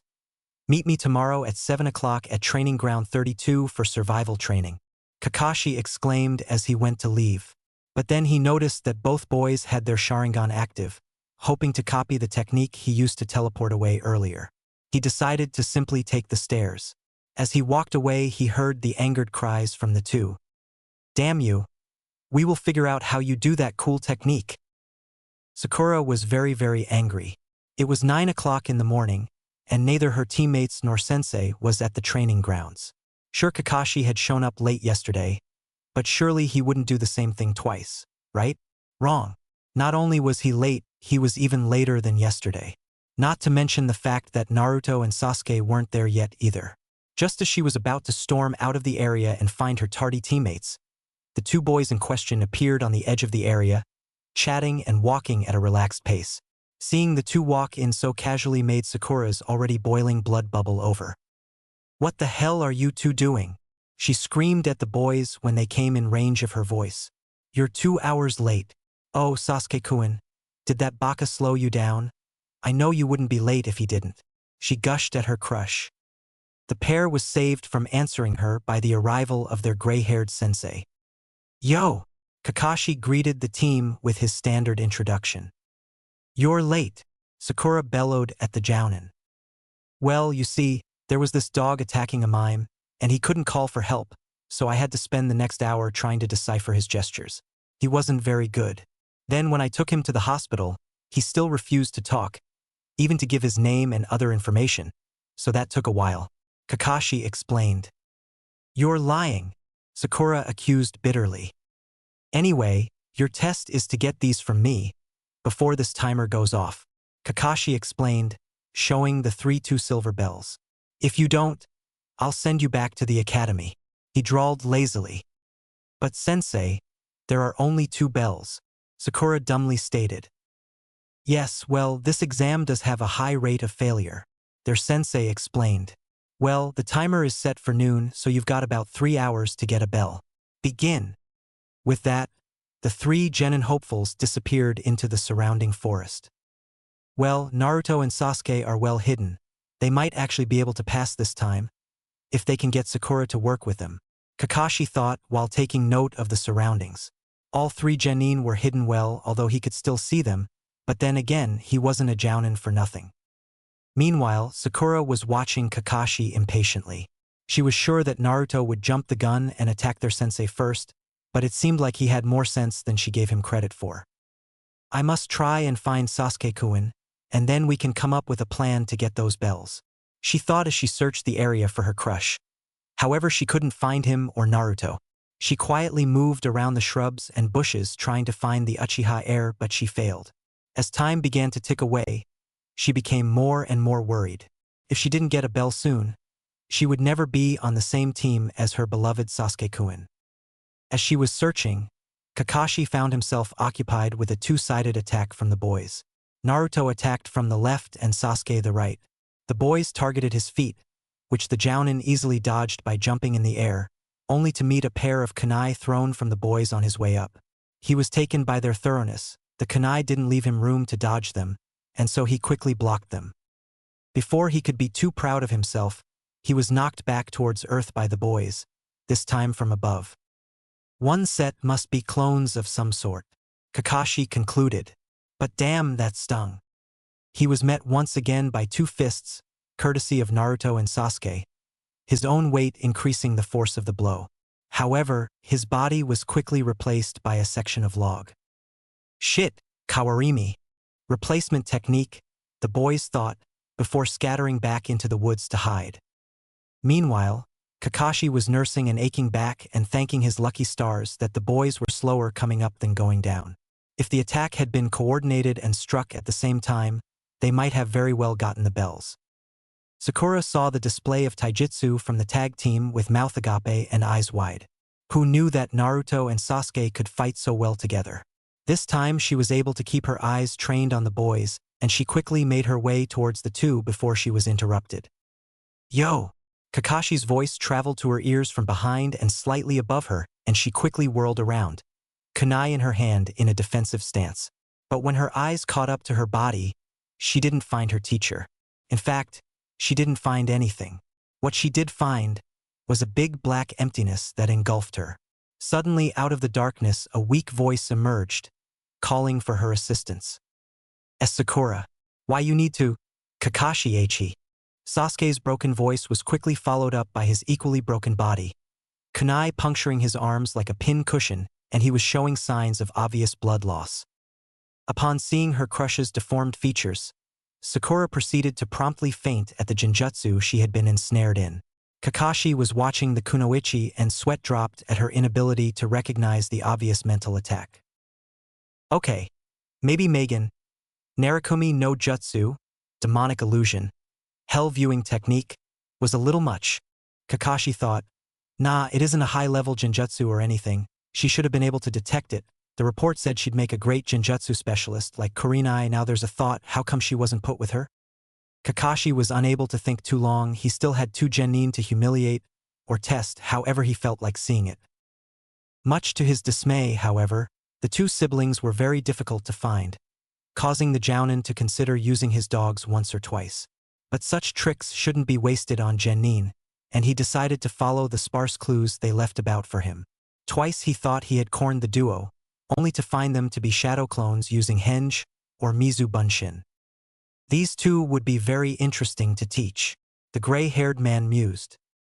Eventually, he was able to find them. His excellent tracking abilities and above-average speed helped him locate the boys. They were in a clearing, taking stock of their kunai and other gear. They had shown great skill at trap setting and recognition. They had picked through the double-layered traps he had laid with ease, and it was unlikely that they would encounter more than 2 layers of traps.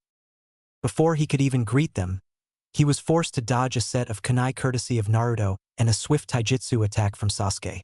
Kakashi was able to block the right jab from the Uchiha and the ensuing left roundhouse kick. He even managed to grab the boy's left hand as it flew towards his face, but it was during this period of fighting that Naruto snuck up from behind to grab the bells. With both of his hands occupied grappling with Sasuke, Kakashi couldn't use any techniques to stop the younger boy. But he was an elite ninja after all, and he had the perfect solution to this problem. He tripped the attacking boy. Yep, Mr. I'll be the next Hokage was tripped and thus missed his chance to grab the silver bells that were so critical to their success. Quickly, Kakashi threw Sasuke into his brother, giving him the space to perform a quick counterattack. As the boys picked themselves up from the ground, they noticed the glaring absence of their sensei. However, they remembered a pearl of wisdom their mother had implanted with them. If you can't see your enemy, go to a place where you have a good defensive and observational position. The 2 scattered into the tree branches, just as Kakashi exploded from the ground. The 2 quickly flashed through the hand seals for Katan, Hausenka no Jutsu, Fire type, Mythical Phoenix Flower, and peppered the surrounding area with the miniature fireballs. Kakashi was forced to dodge them and in doing so, moved him back towards a thick grove of trees. These 2 will be interesting. Now if they could just figure out the true purpose of this test. The jounin mused to himself, dodging the joint attack from the boys once more. Sasuke quickly flashed through the seals for Hausenka no Jutsu once more, forcing the jounin to dodge to his right and confront Naruto, who flashed through the seals for Ketan. Kukaku no Jutsu, Fire Type, Grand Fireball, and inhaled deeply before launching a large ball of flame from his mouth. As the fire settled down, the duo was able to make out the form of a tree section, once more the victim of a Kawarimi no Jutsu, courtesy of the masked Jounin. Said Jounin was currently cursing the two for actually making him work so hard to put them down. Their tandem style of attacking was very good, and both boys were better fighters than either of their profiles had indicated. Sasuke had much more chakra than his profile stated and a greater level of control as well. Naruto was simply faster and stronger than indicated. Together the two made an excellent team and in the coming years would prove to be invaluable to the Leaf. As he was mulling this over in his mind, he heard the ring of the timer, indicating that the three had run out of time. Well, I guess that it's Sakura I'll be tying to the tree this time, Kakashi stated more to himself than to the boys who were stewing over their inability to retrieve the bells. Sakura opened her eyes and found herself staring at her sensei. Well, actually she was staring at his legs, and when she tried to stand up, she found herself tied to a large wooden stump. To her right were the boys who still seemed angry that they hadn't retrieved the bells. Well, that was informative. The voice of her tardy sensei drifted towards her ears. Sakura, your profile stated that you were excellent at recognizing genjutsu, but you fell for a fairly simple one. If you can't focus under pressure, then you will not survive your first battle between ninja. Sasuke and Naruto, your planning was excellent. Your execution was nearly flawless. And you both showed great potential, but you lost track of time, which is one of the more important things a shinobi must keep track of, especially in the field. Although you all failed, Naruto and Sasuke showed that the records of this village are a bit outdated, so I will give you another chance. But it will be much harder than before. He tossed 2 bentos towards the boys. You two can eat, but don't give any to Sakura. Be ready to come at me with the intent to kill me after lunch. With that, he poofed away in a cloud of white smoke, leaving the threesome alone. The boys began to eat their lunches, but stopped about halfway through. Sakura was inwardly fuming over the fact that it was her own uselessness that nearly cost them their opportunity to become genin. Her stomach was growling, already having digested her light breakfast, and wishing that she could eat the food the boys had left over. It came as a great surprise to her when the 2 boys offered their remaining food to the pink-haired girl. Here, eat up, Sasuke directed. But, Kakashi-sensei told you guys not to give me any food, she dumbly stated. Yeah, but he isn't here right now, and besides, we're pretty sure the idea of the test is to exhibit teamwork. I mean, why else would teams be made of 3 people? He can't send one of us back to the academy, it's either all or nothing. Naruto explained, filling her in on the conversation he and Sasuke had earlier as Sasuke cut through the ropes tying her to the stump. Sakura quickly rubbed the feeling back into her wrists and was about to take the first bite of food when Kakashi reappeared in another cloud of smoke. You pass. His voice changing from unbridled fury to a complimentary tone in mere seconds. He was greeted by 2 smirks and a look of surprise from his students. Naruto and Sasuke were right, you are in a 3-man team for a reason. I can't fail just 1 or 2 of you, it's all or nothing. Sasuke and Naruto showed that they could work together very well, but to be a team, the 3 of you must be willing to cooperate and work as a team. Do you see that monument over there? That is the monument for fallen heroes.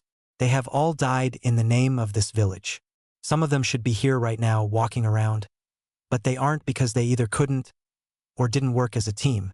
Remember, the 3 of you are a team, but you are more than just 3 names on a piece of paper in some filing cabinet. To become a complete team, you must trust each other to do what you alone cannot. From this point forth, you are Team 7, but you must become comrades and friends if you truly wish to become a team. Remember, in this world of shinobi, those who break the rules are considered trash. None of the other teams I have instructed shared their food with the other member. They were foolish enough to listen to my instructions. But those who would abandon their friends, they are worse than trash. The 3 genin sat, listening to Kakashi's explanation. They were all thinking the same thing. It seems like he knows this from personal experience. Come to think of it, he probably does. Well, anyway, meet me at the Hokage Tower tomorrow for your first mission. With that, Kakashi poofed away in a cloud of smoke to the chorus of curses coming from the 2 boys. That night, there was a celebration in the Mitarashi household. Anko took the boys out to dinner for their accomplishments.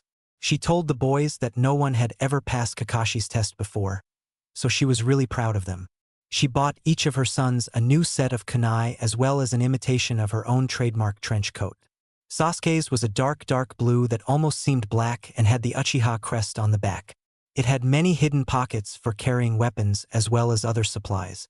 Naruto's was a dark gray, and the only markings on it was the hybrid Uchiha fan and Uzumaki swirl design he had created. It was proudly worn on the collar of his coat. It was a great surprise when the Sandaime also gave them some gifts. Sasuke received a very old manual from the Hokage that was supposedly from his ancestors. It was all about how to manipulate fire for different techniques and is thought to have led to the creation of many of the newer fire jutsu. Naruto received different books and scrolls that taught the basics of sealing. The Sandaime explained that while the Yondaime didn't have a bloodline limit in the traditional sense, he did create many different seals that could only be used by people of his blood. Sarutobi had learned, in his many dealings with Naruto, that if any information was written down, the boy would pick it up very quickly. It was when information was simply shown to him, or during oral examinations, that the boy struggled. In truth, Sarutobi knew the two types of clone he had mentioned to the boy, but he couldn't teach them to Naruto. He knew that sooner or later the boys would probably copy the Mizu Bunshin from Kakashi or an opponent. As for the Tsuchi Bunshin, Sarutobi himself had learned the technique as a gift when he first became Hokage, with the understanding that he never write it down or teach it to anyone.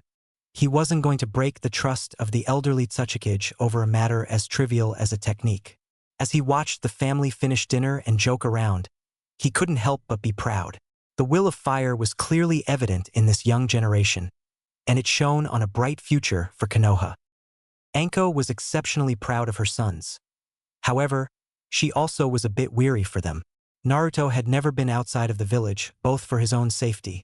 There was talk of an organization which was interested in the demon vessels, and because of what he might possibly represent to the village. A weapon of great power. She shuddered every time she thought of her son that way. She had heard rumors of another vessel, from the Wind Country, who had a taste for blood and was about her son's age. She only hoped that they didn't come to the next Chunin exam, or there might be a fight of catastrophic size. Sasuke hadn't been outside the village since the massacre. Since he represented the last of a bloodline, his survival was key to the village. Letting him go away would be a golden opportunity for assassins from other villages. When they left the village on a mission, she didn't know how they would react. Naruto would probably like it. A chance to see something new, learn new techniques, or just meet new people. Sasuke, she didn't know how he would take it. In the almost 3 years since he had been living with her, he had changed remarkably. He was lively and energetic, he was obsessive with his training, but Naruto was able to reach him, and she was glad. If he had turned into an Avenger, she didn't know what she would have done. Probably beat him into a pulp. She mused to herself. It was then that she decided to be a part of her son's first mission outside of the village. That way, they would have a familiar face if something were to go wrong. What am I thinking? She mentally berated herself. They have to do a bunch of crappy D-rank missions first. I wonder who will take it the worst. Naruto or Sasuke? She couldn't help but smile and snicker at the mental images of her sons' faces when they found out that their first 20 or so missions would probably involve weeding some lazy civilian's garden. 2 weeks have passed since Team 7 passed their test, and the members were well entrenched into the shinobi life by now. They were used to getting up early, only to remember that Kakashi was always 2 hours late. They were used to training, which consisted mainly of physical exercises and light sparring. But they weren't used to the crappy D-rank missions they were receiving. While Sasuke kept up an emotionless facade, he was inwardly steaming, swearing on the graves of his deceased parents that if he had to weed one more garden, he was going to find a way to resurrect the dead members of the clan and then kill them himself. Naruto was angry as well. He was pissed that he was doing grunt work when he could be off chasing bandits or doing something productive like training or eating ramen, anything to stop the monotony. Sakura was getting bored doing the same tedious jobs over and over, but she was also glad that these short missions gave the team ample time to train, something she realized she needed to do much more of. She was currently waiting for her 3 other teammates at their regular meeting place, a small bridge that spanned a small river and was roughly halfway between the 3 Genins' houses. She was adamant about punctuality and continued to show up before her teammates, although now it was only about 10 minutes before the others now. She was currently researching different ways to increase her power. Given that she had excellent chakra control, albeit a small amount, she found two different fields that were perfect for her, medicine and jinjutsu. She was trying to figure out which area to concentrate on, but was having a hard time deciding. The 2 weeks had shown a marked increase in the trio's teamwork. She learned a lot about her teammates and was rethinking her previous notions about them, especially Naruto. Before, she would have written the multicolored-haired boy off as a general idiot and fool that had only just squeaked by the academy. But now, he had proven himself to be intelligent, physically strong, and cheerful, despite these strange looks he often received. Sakura had heard rumors about her teammate, but she didn't know what to think of them. From what she had pieced together, she would never just go up and ask him. He had been separated from his mother after the Kyuubi attack and not rejoined with her until he was 7. His mother was a jounin and was the former apprentice of the traitor Sannin, Orochimaru. Due to her connections with the powerful ninja, she was often disrespected and sometimes hated.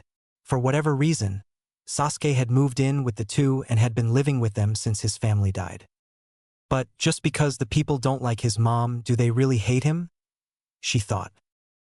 When she told her sensei that the things she disliked were Ino and Naruto, she was basing those on what she had seen. Many of the civilians of the village often shot glares at the boy and muttered curses behind his back. When she asked her parents why, the answer she was looking for was skirted, and if her parents were in a good mood, they would simply tell her she wouldn't understand and that she should probably keep her distance from him. Yet all of the new data she had told her that Naruto was trustworthy and protective of his teammates and would never hurt anyone that didn't deserve it. He was a mystery, and she would figure him out sooner or later. As Sakura was contemplating Naruto's life, the rest of her team was making their way towards the bridge for their next mission. She absent-mindedly greeted the boys as they arrived only minutes before Kakashi showed up, and they made their way towards the Hokage Tower for their assignment. Damn them to hell. Sakura was fuming as she waited for her tardy sensei. Somehow, the boys had managed to talk the Hokage into giving them a C-rank mission instead of the boring and safety rank ones they normally got. She was beside herself. She didn't want to look weak in front of Sasuke, but she doubted her ability to perform up to par on the harder mission. Hence the cursing of her teammates, them, and that annoyingly late sensei. I mean, would it kill him to be on time once? Apparently it would, because he was running an astounding 2.5 hours late. If he didn't have the client with them, then the three would have left a long time ago, with or without Kakashi. The threat potential on sea-level missions was mostly bandits, and those were rare. Yo, sorry we're late. There was this drowning fish and it needed to be given CPR, and someone glued my mask to my face. So I had to instruct Tazuna-san here how to do it. Kakashi greeted the trio with a smile, or at least what they had come to interpret as a smile, and a wave of his head. Tazuna was simply staring at the man in disbelief. He was buying supplies and he tells them I was giving CPR to a fish? Tazuna thought as Sakura yelled liar at the jounin. The group was walking along the road between Konoha and the Wave Country, and it was very boring. The only interesting thing was a quick lesson about the different shinobi nations and their leaders. Besides the Hokage, when this was mentioned, Naruto supplied that he would be the greatest Hokage of all time one day. There was the Raikage, Kazekage, Mizukage, and Tsuchikage, who were the leaders of the Cloud Village, Sand Village, Mist Village, and Stone Village, respectively. When he was done talking, the team and their charge drifted back into a lull of inactivity. Naruto, who was in the front, was searching for signs of bandit attacks or ambushes. Sasuke, who was behind him, was mostly sightseeing and enjoying his time out of the village. Tazuna was worried that he was sending these three kids to their death if they were to encounter the true reason he needed escorting, and Sakura returned to pondering over her teammates. They became so entrenched in their various activities that when an inconspicuous puddle came into view, no one immediately realized that something was wrong.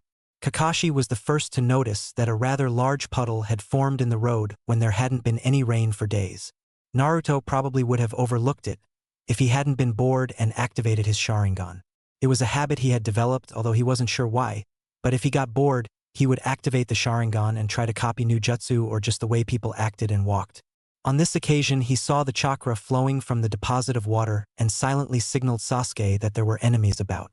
Sasuke, in turn, turned towards Kakashi, catching the attention of Sakura, but the jounin didn't seem to be paying attention, but Sasuke noticed his eyes were harder than normal.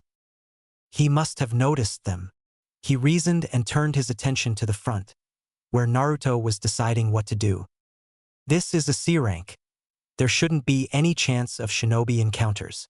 Naruto reasoned to himself.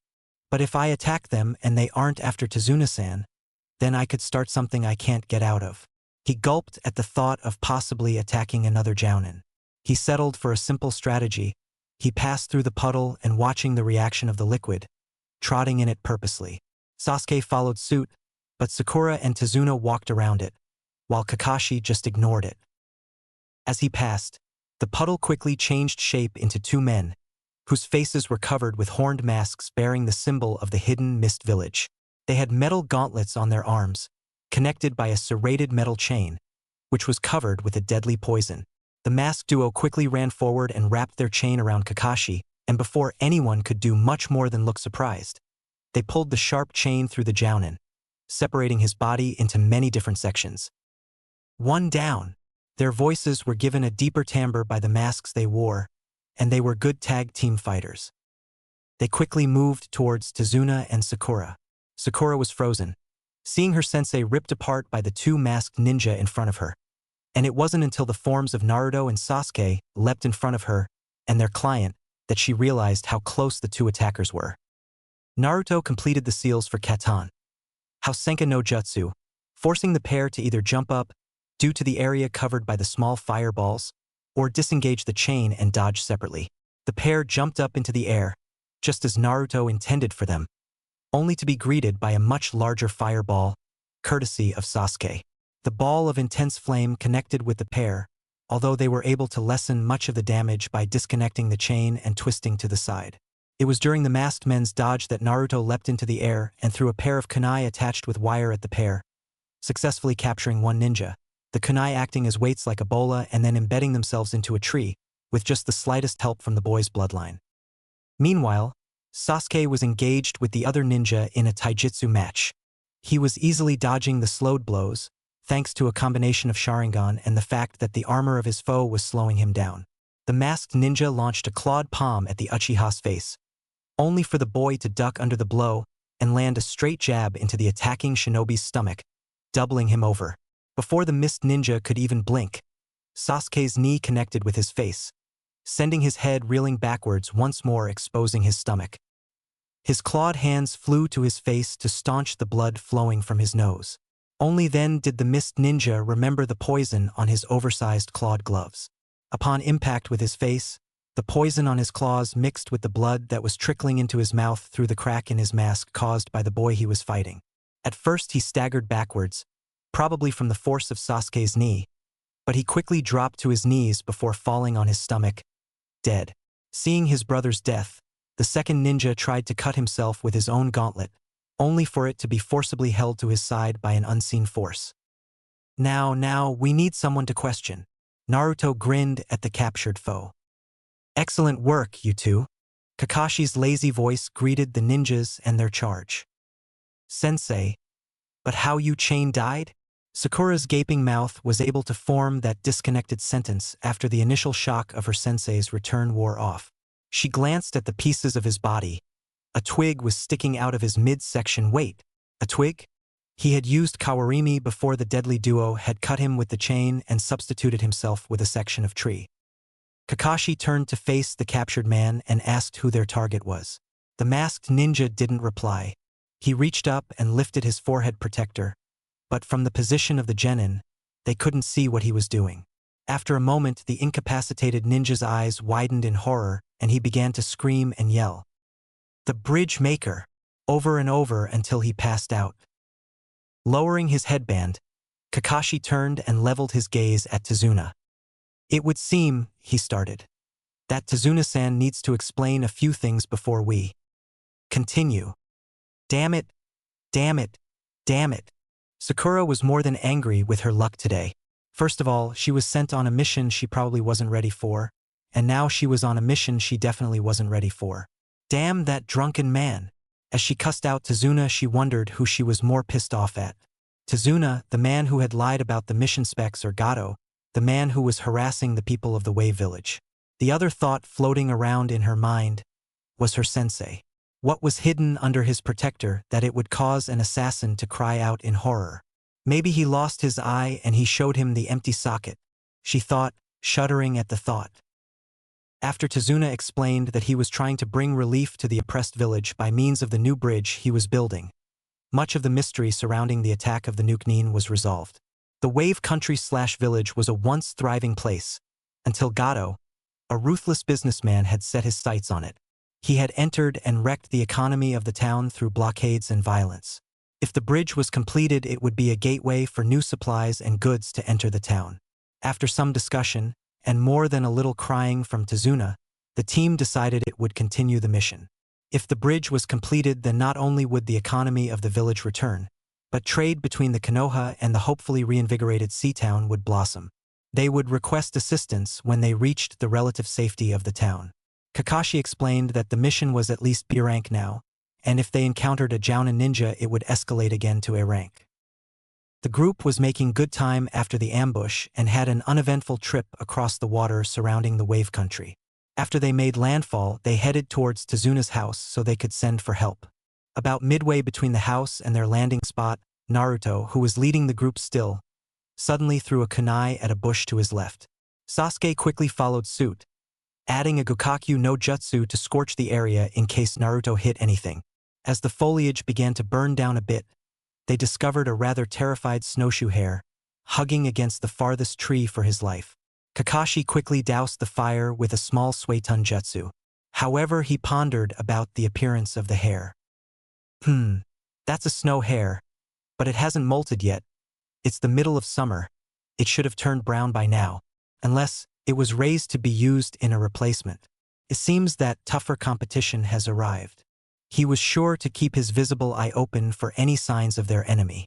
It was a good thing too, because not 5 minutes after his genins almost barbecued an innocent hare, a giant sword came flying at the team from behind. "Everyone, get down now," he ordered, throwing himself at the ground as Sasuke and Sakura managed to bring down their ward and Naruto flattened himself out as well. The sword embedded itself into the trunk of a large tree, and when the group raised their heads to look at the weapon, they found a fairly tall man with spiky brown hair.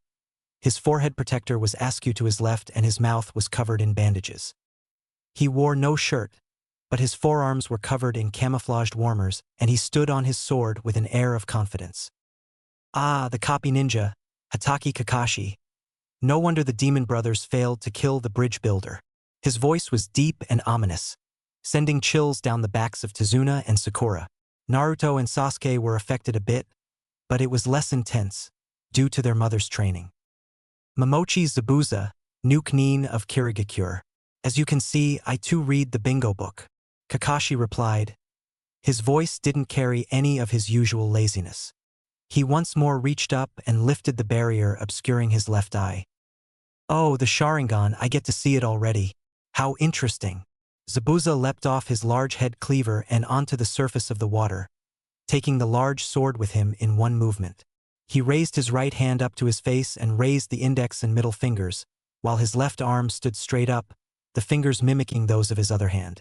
A thick fog suddenly rolled through the area, obscuring the woods and its occupants. The chakra being released by the two Jounins was something to be in awe of. Sakura, who was much more aware of chakra signatures than the boys, was having a hard time refraining from screaming in terror. The killing intent of the enemy Jounin was focused at the genin and their instructor. Don't worry, Sakura. I won't let any of my teammates die. Kakashi turned towards the team, his eyes closed and a smile played on his lips. Running vertical along the center of his left eye was a long since healed scar. This led to another train of thought for the pink-haired girl. I thought the Sharingan was the bloodline of the Uchiha clan, but then how does Kakashi-sensei have it? Is he related to Sasuke-kun maybe? Suddenly, Zabuza appeared in the center of the defensive perimeter the team had set up around Tazuna. Sword stretched across his back, ready to slay the three genin. But almost as soon as he appeared, Kakashi was there, planting a kunai into the side of the enemy, only for the body to turn to water and fall to the ground in a pool of liquid. Mizu Bunshin, he thought as he quickly searched for the missing Nin. However, Zabuza got the upper hand and appeared behind the leaf Jounin. His sword swung at Kakashi's waist and ripped him apart, only for the gray-haired man to turn into water as well. Zabuza's eyes opened in astonishment. He copied my technique in this fog? The Sharingan truly is a weapon to be feared. As he finished thinking, Zabuza felt the unmistakable edge of a kunai pressed against his neck. It's over, Kakashi said coldly. Are you sure about that? Suddenly Zabuza dissolved into water once more, the product of a Mizu Bunshin. This time it was Kakashi's eyes that widened.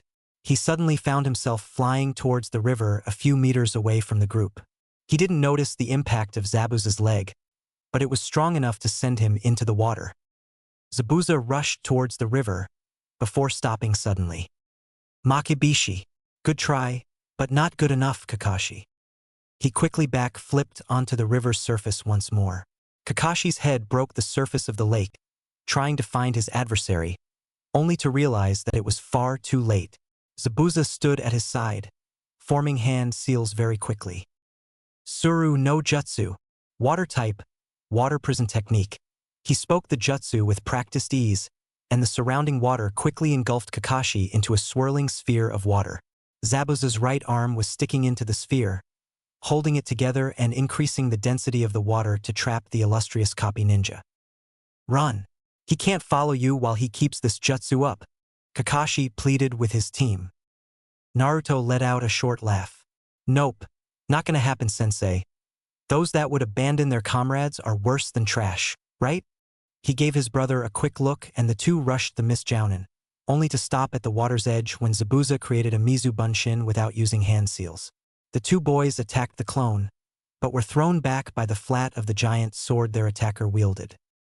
Searching the surrounding area for anything that could be used to fight off the clone, something on the ground caught Sasuke's eye. Hey, Naruto!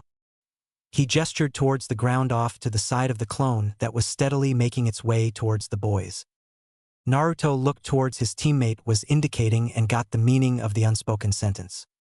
Well, shit. I didn't want to do it, but you got a point. The blondish boy spoke, before raising his arm and pointing it to the left of the clone. His eyes closed in concentration. Meanwhile, Sasuke was throwing shuriken and kunai at the clone, only for them to be blocked by the giant sword. Thinking quickly, he created a Mizu Bunshin from the river and used it to catch the clone in a pincer move. But the Jounin's clone was much too strong and destroyed the clone before once more kicking the Uchiha away. Those students of yours are weak, Zabuza commented, offhandedly to Kakashi. The Konoha Jounin didn't respond, but watched his students fight against a superior opponent. He watched as Sasuke was once more repelled and fell to the ground. But as he rose, both of the Jounin noticed that his face wasn't contorted in pain or frustration, but plastered with a smirk of superiority. Naruto now, Sasuke yelled. Naruto simply smirked, eerily reminiscent of his brother, and waved his arm. In a fraction of a second, the Mizu Bunshin disintegrated and Zabuza was hit with an unseen force, and the shock of the attack forced him to release the water prison. What was that? Sakura wondered in awe. Zabuza's right arm began to drip blood as he brought it to his face to inspect the damage. He found the small makibishi lodged in his arm and stomach. The spiked pieces of metal, normally used to impede enemies' movements, had become a rather effective ranged weapon. How the hell did that brat do that? He cursed mentally, drawing his sword and advancing towards the duo, until he was stopped by Kakashi's figure rising from the river in front of him. Your fight is with me, he calmly stated, locking eyes with Zabuza. Damn it. This guy is pissing me off. Zabuza commented to himself as he began the hand seals for the Suetun Suryuden no Jutsu, water type, water dragon technique. As he flashed through the seals, he noticed something peculiar in the behavior of his opponent. He was doing the exact same seals, at the exact same time. Suetun Suryuden. Both Jounins cried out at the same time. Two dragons composed of water rose from the raging river and spiraled at their intended target, only to crash into each other. Damn it, it's like he knows. Zabuza started. What I'm going to do next, Kakashi finished. Zabuza's eyes widened in shock as the copy nin read his thoughts. Damn you, Zabuza cursed. Insignificant monkey, Kakashi once more supplied the demon of the mist with the end of his sentence. This time Zabuza didn't respond and just ran through the seals for Suetun Daibakufu no Jutsu. Water type, great waterfall technique. Kakashi once more imitated his opponent, and when Zabuza locked eyes with his opponent once more, he was startled to find not only Kakashi, but the ghostly figure of himself, standing behind him. Zabuza slowed his seals just a fraction of a second, but it was enough for Kakashi to finish. The water on which the two were standing began to churn around the two and rise up, creating a tidal wave that crashed against the rooted body of Momochi Zabuza. Zabuza felt his body slam into the trunk of a tree before he was pinned to the trunk with kunai. "How is it that you can see the future?" he asked groggily. "Your future is death." Kakashi began to move forward, kunai in hand, but was stopped as two metallic needles slammed into the incapacitated Jounin's neck, killing him instantly. Everyone in the small clearing created by the battle followed the path of the needles to a masked figure standing on the tree. "Thanks, I've been looking to kill Zabuza for quite some time. You were right, his future was death." The person spoke in a voice that sounded like he was the age of the genin, maybe a year or two older, but there was no appreciable difference. "Ah, a mist hunter Nin," Kakashi said and lowered his headband, covering the Sharingan once more. The hunter Nin disappeared in a swirl of leaves, before reappearing next to the body of Zabuza. After a quick series of hand seals, the two disappeared, leaving only Team 7 and Tazuna. "Well, this sucks," Kakashi said, before crumpling to the ground and passing out. "Kakashi-sensei!" Sakura cried out and ran to the side of her teacher to check on him. He appeared to be fine, but he seemed tired somehow. "Come on. Let's take him to my house. It's just a ways to town from here," Tazuna offered, still in awe at how the team handled themselves. Kakashi slowly regained consciousness, and with it all of the aches and pains that come with chakra exhaustion. "I wonder how long I was out for this time?" the lazy Jounin asked to no one. He opened his one visible eye and found himself laying on a futon in a room he didn't recognize. Shortly afterwards, the door opened to reveal his team in varying states of exhaustion. "Only a day and a half, actually," came the reply to his seemingly rhetorical question from the last remaining Uchiha. "Were you training?" he asked the genin. "Just a little bit, sensei," Naruto replied. "Mostly just some taijutsu." Kakashi nodded in approval and attempted to sit up a bit, succeeding after 2 tries. "It is imperative that we send for help," he said, his voice in a dead serious tone. "Zabuza is alive. The standard procedure for Hunter Nin is to dispose of the body on site, not to take it somewhere else. I think that the hunter was working with Zabuza and simply put him in a death-like state. He is still alive and has at least one person working with him.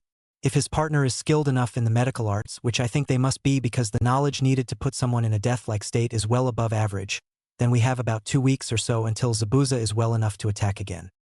This brought a gasp from the genin who thought the ex-mist ninja was out of the picture. "Sasuke or Naruto, do either of you have a summoning scroll for a messenger bird?" Kakashi asked. Both boys nodded their heads in the affirmative and produced 2 identical scrolls. "Good. I need one of you to send a message to the Hokage, requesting backup. Right now, the 3 of you aren't strong enough to fight either of the 2 foes we have identified right now. But I plan on changing that." His last sentence was accompanied by a slight smirk, barely evident through the fabric of his mask. While the boys saw this as a good thing, Sakura didn't like the look her sensei had. Not one bit. The next day dawned early and with not a single cloud in the sky, although the genin didn't have the time to admire the surrounding wilderness. Kakashi had taken the team to a location in the forest surrounding Tazuna's house. There were trees every direction one could look, and a stream about 4 feet deep ran through the forest, bisecting the trees into 2 distinctive areas. "Now, I'm going to teach the 3 of you to control your chakra. This will help you conserve chakra when it comes to battles you may fight later on. Theoretically, if you master even basic chakra control, you can perform any technique. Of course, that is theoretically and based also on the size of your chakra reserves, but don't worry too much about it. Now, Naruto and I assume Sasuke have already completed the exercise I'm going to give you, Sakura, so they'll have to do something else. All right, Sakura, you will be climbing trees. The pink-haired girl's face contorted into a look of confusion before she asked how that was going to help her chakra control. Well, you see, you won't be using your hands, Kakashi replied, and proceeded to walk straight up the closest tree, crutches and all, without his hands.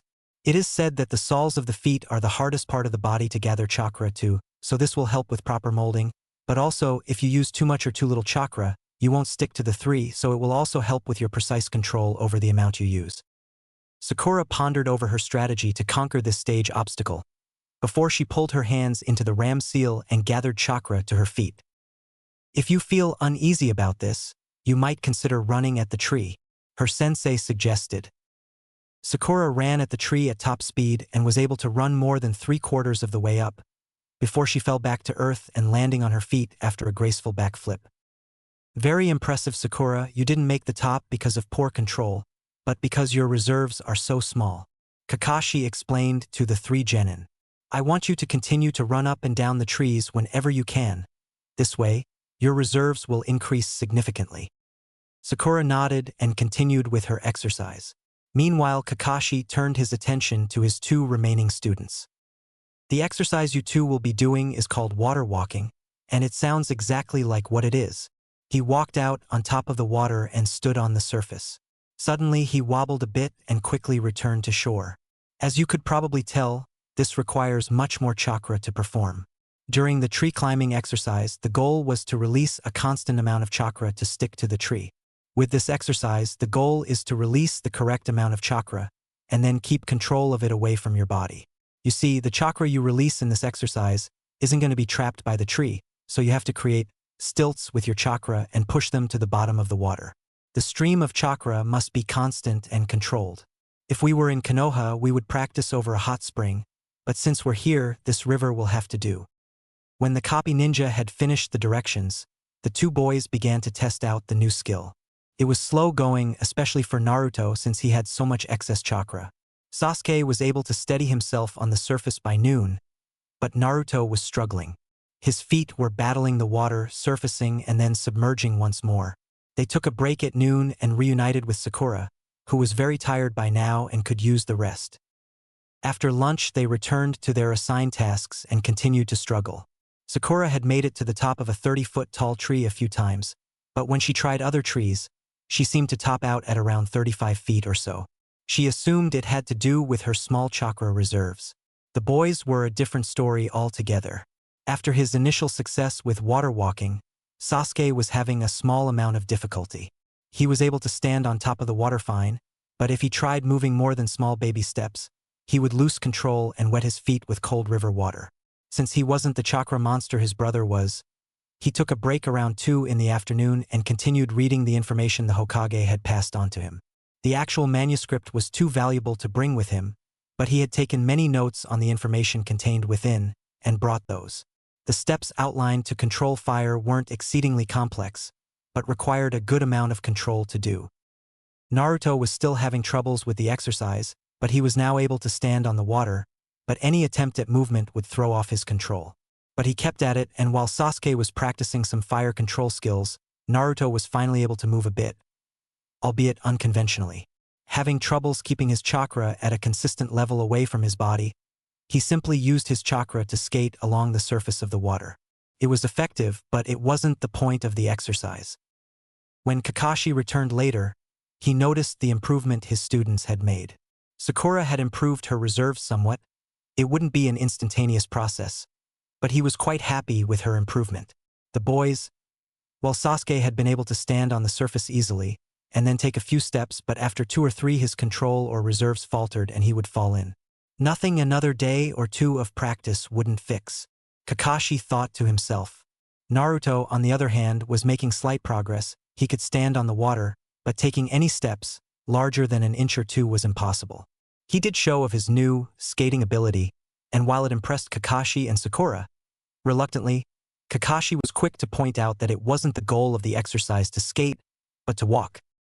The team began to head back to Tezuna's house for dinner in a comfortable silence. The genin were either too tired or annoyed to speak much. Oh yeah, before I forget, the backup I requested will be here tomorrow, so I'd make use of the day training, since you might not get too much more time, Kakashi said, still reading that perverted orange book of his. The next day was typical of the wave country, sunny with morning dew rising off the grass and a light fog rolling in off the surrounding water. The genin spent the first half of their day continuing with their chakra control exercises from yesterday. After lunch, Sakura had tentatively tried the water walking exercise and decided that she needed to expand her reserves much more before trying it. Sasuke had almost gotten the trick of the exercise and was almost able to walk from one shore to the other, although his feet would slip under the surface of the river once and again. Naruto was making progress as well, especially after some tips from his brother, who watched how Naruto was molding his chakra. They were almost even in terms of control, but Naruto was slightly behind Sasuke, if only because of his abnormal amount of chakra. As the group headed towards their home, the boys felt a chakra signature approaching quickly, and took up defensive positions around Sakura, who was confused at the sudden behavior of her teammates. Almost as soon as Sakura figured out someone was coming, her teammates were uneasily shifting their weight from one foot to the other and searching their surroundings for any disturbances.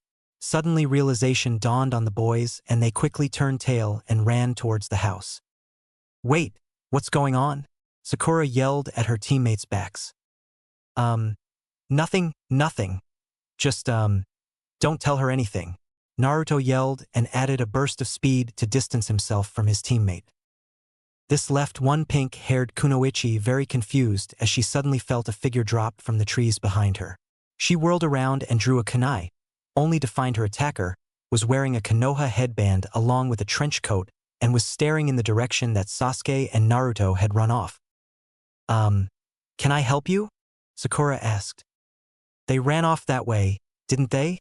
the figure asked in a rhetorical way. "Why yes," Sakura stammered. She felt the killer intent rolling off this new figure and was very frightened by it. "Thanks," the mysterious figure said with a smile, before disappearing once more, her trench coat flowing behind her. Sakura shrugged her shoulders and continued back towards the house. When she returned to Tezuna's house, she was greeted by her sensei and Tezuna's daughter Tsunami. "Hey, sensei, I saw this really strange lady, and she had a Konoha headband. Is she our backup?" Sakura asked as she accepted a glass of water from Tsunami. "Yes, that would be Mitarashi Anko, who I believe right now is yelling at Sasuke and Naruto," Kakashi answered without looking up from his book. He was correct because if Sakura listened very carefully, she could make out sounds coming from upstairs that sounded like either yelling or murder. It really could have been either one. Suddenly, Naruto and Sasuke ran through the kitchen and out the door, followed by a set of kunai, which embedded themselves in the table. "Get back here. I'm not done with you two yet," Anko yelled from the top of a flight of stairs that lead to the bedrooms. Kasan, I don't mean to be rude or anything, but no," Naruto yelled back over his shoulder, still running for his life, Sasuke ahead of him. He hadn't stuck around to talk with Anko. So that's Naruto and Sasuke's mom, Sakura thought as she watched the woman at the top of the stairs glare at the retreating backs of her sons. She's scary and deadly, and she's a jounin, so she's strong. I bet Sasuke would love someone who was as strong as his mom. Damn, I need to train more. A week had passed since Anko had arrived, and things eventually settled down. After Anko had trained the boys into the ground, both figuratively and physically, for attacking a jounin and disregarding orders, she became calmer and helped guard Tezuna or train the genin. Sakura watched as the boys grew stronger under the tutelage of two jounins. She was quite disappointed in the fact that she didn't have enough chakra to perform almost all of the jutsu that the boys were learning. She was diligently climbing trees like it was going out of fashion, but her chakra reserves were growing at what seemed like a snail's pace. She was currently lying at the base of a tree resting after another continuous hour of running up and down a 47-foot tree. In almost a week and a half, she hadn't managed to find out how Naruto was able to propel Makibishi at a jounin, or how Sasuke came to live with Anko and Naruto. It wasn't for lack of trying either, they just wouldn't talk. The best she got out of them was, "It's called a secret for a reason." In one short week, Sakura had learned to hate that word like nothing else. Not even Inopig could compare to her hatred of the word secret. "If I hear that once more, I think I'll go insane," she mused to herself and started to get back on her feet. "Hey, Pinky, Sakura turned around to see Anko meandering over towards her, leaving Naruto and Sasuke lying on the ground, dazed. "You've been doing that forever? Aren't you bored yet?" the Jounin asked. "Well, yeah, I keep running up and down, but I just can't seem to increase my reserves enough." "Well, that's generally the problem that plagues most kunoichi. We have pretty damn good control, but not large enough reserves." Anko said. This wasn't anything new to Sakura. She had known this before. She looked at Anko and noticed the glint in her eyes that seemed to promise pain. "But there are other ways of forcing your reserves to increase. Keep in mind that most of them are illegal and you would be killed, either by the attempt or by Konoha if you did. But there is one perfectly good way that might work for you, but will need Kakashi's help." A few more days passed, with the boys engrossing themselves in the literature that they received from the Hokage, and Sakura working with Anko and Kakashi on. Well, no one knew quite what they were doing. The day wore on and the two Jounin began to return home with a badly winded Sakura. But the boys continued to practice. They returned for dinner, which was a subdued affair, both due to the economic state of the country and the loss of another 5 workers from the bridge, pushing its completion back even further. Then there was the enigma known as Inari. Tsunami's son was silent and would often throw dirty looks at the ninja. That night, things came to a head. Inari was watching the genin eating dinner when he suddenly threw his fist at the table. "Why? Why do you even try? You'll never be strong enough to beat Gato. No one is. You'll just end up dead. Don't flatter yourself, kid. I don't plan on dying anytime soon," Naruto replied, barely acknowledging the boy. "Idiot. Gato's too strong. He just kill you like you were a fly." Inari almost screamed as tears from long-since repressed memories welled to the surface. "Yeah, whatever, do you have any more rice? It's really good," Naruto asked Tsunami. "You don't get it, do you?" Now Inari was screaming, his tears flowing freely down his face. "Gato's taken everything from me. You have no idea what it's like." A very tense silence followed as everyone watched Naruto for a reaction. "So you're telling me you've been playing the protagonist in your own tragedy? That's a stupid way to live, even worse than revenge. Kid, I don't know what happened, but I doubt that it was worse than what I lived through for almost 8 years. I doubt that very much.